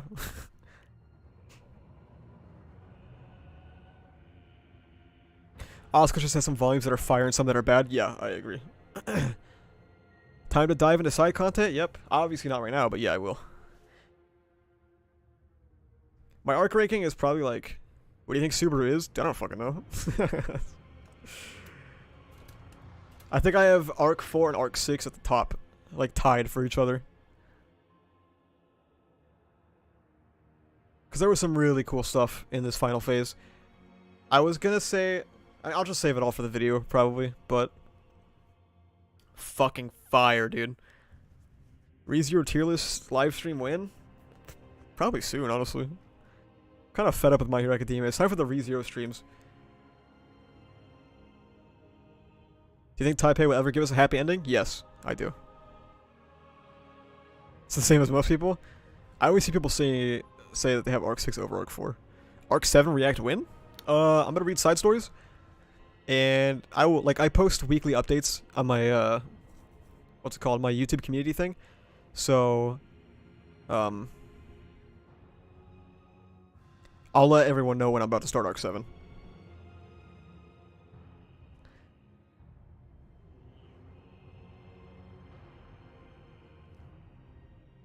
Trials in Arc 4 and Trials in Arc 6, therefore Trial equals go. Which side story you're going to start with? I don't know. I'm hoping that Gluttony will guide me in the right direction. Either Gluttony or somebody in my Discord can help me with that, probably. Because I don't know where the fuck I'm going. Are you going to be doing, like, every fucking side story? No. Hell no, man. I'm just going to be doing the ones that, at least Gluttony says are relevant for Arc 7. Will you read X novels as well? Yeah, probably.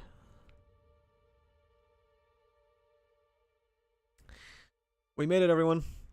Ignore this illustration. This is copium. this is Remstan copium, but we've made it to Arc's and the end of Arc 6.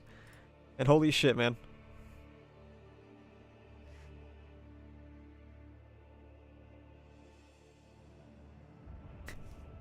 The most copium art that has ever existed.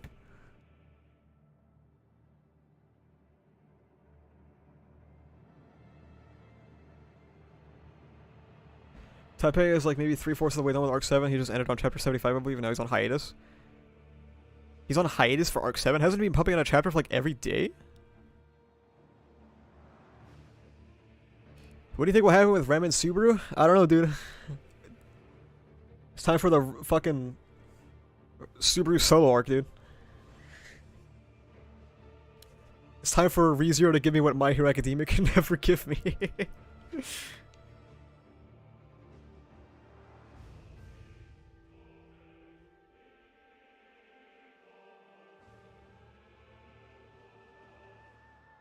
Yeah.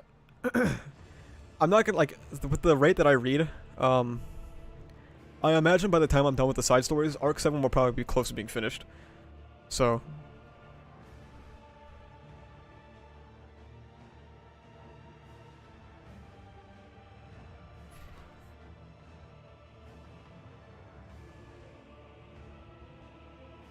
So, if I had to guess...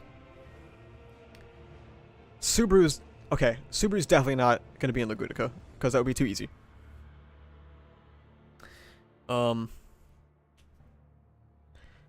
He is definitely somewhere foreign, a place he does not recognize, and I think. See, I want to say that the status quo of Lagunica was going to be different when they get back, but obviously they're not. He's not going to be in Lagunica, so that could still be the case, I guess. He's in Ohio. That's true.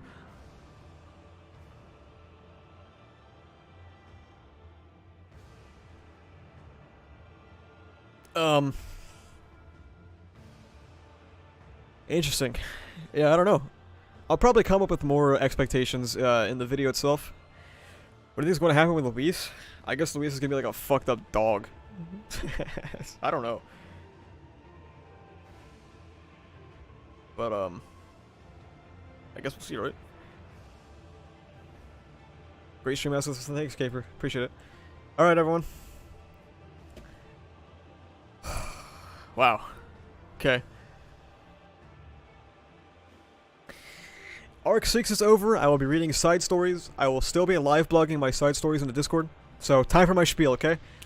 If you like the stream, remember to like, comment, and subscribe for more ReZero content. ReZero will eventually be my main series. If anything, it's going to be sooner rather than later. I had a palate cleanser before I started streaming. I read the new My Hero chapter. It's fucking dog shit. So, I had to get some peak in my life. You can follow me on Twitter. I don't really tweet about ReZero because I don't want to get spoiled or like inadvertently, you know. I probably will eventually. And you can also join my Discord down in the description below, where we talk about My Hero Academia reluctantly, ReZero, Jujutsu Kaisen, stuff like that. And we fucking did it, Reddit. Please don't tweet about ReZero.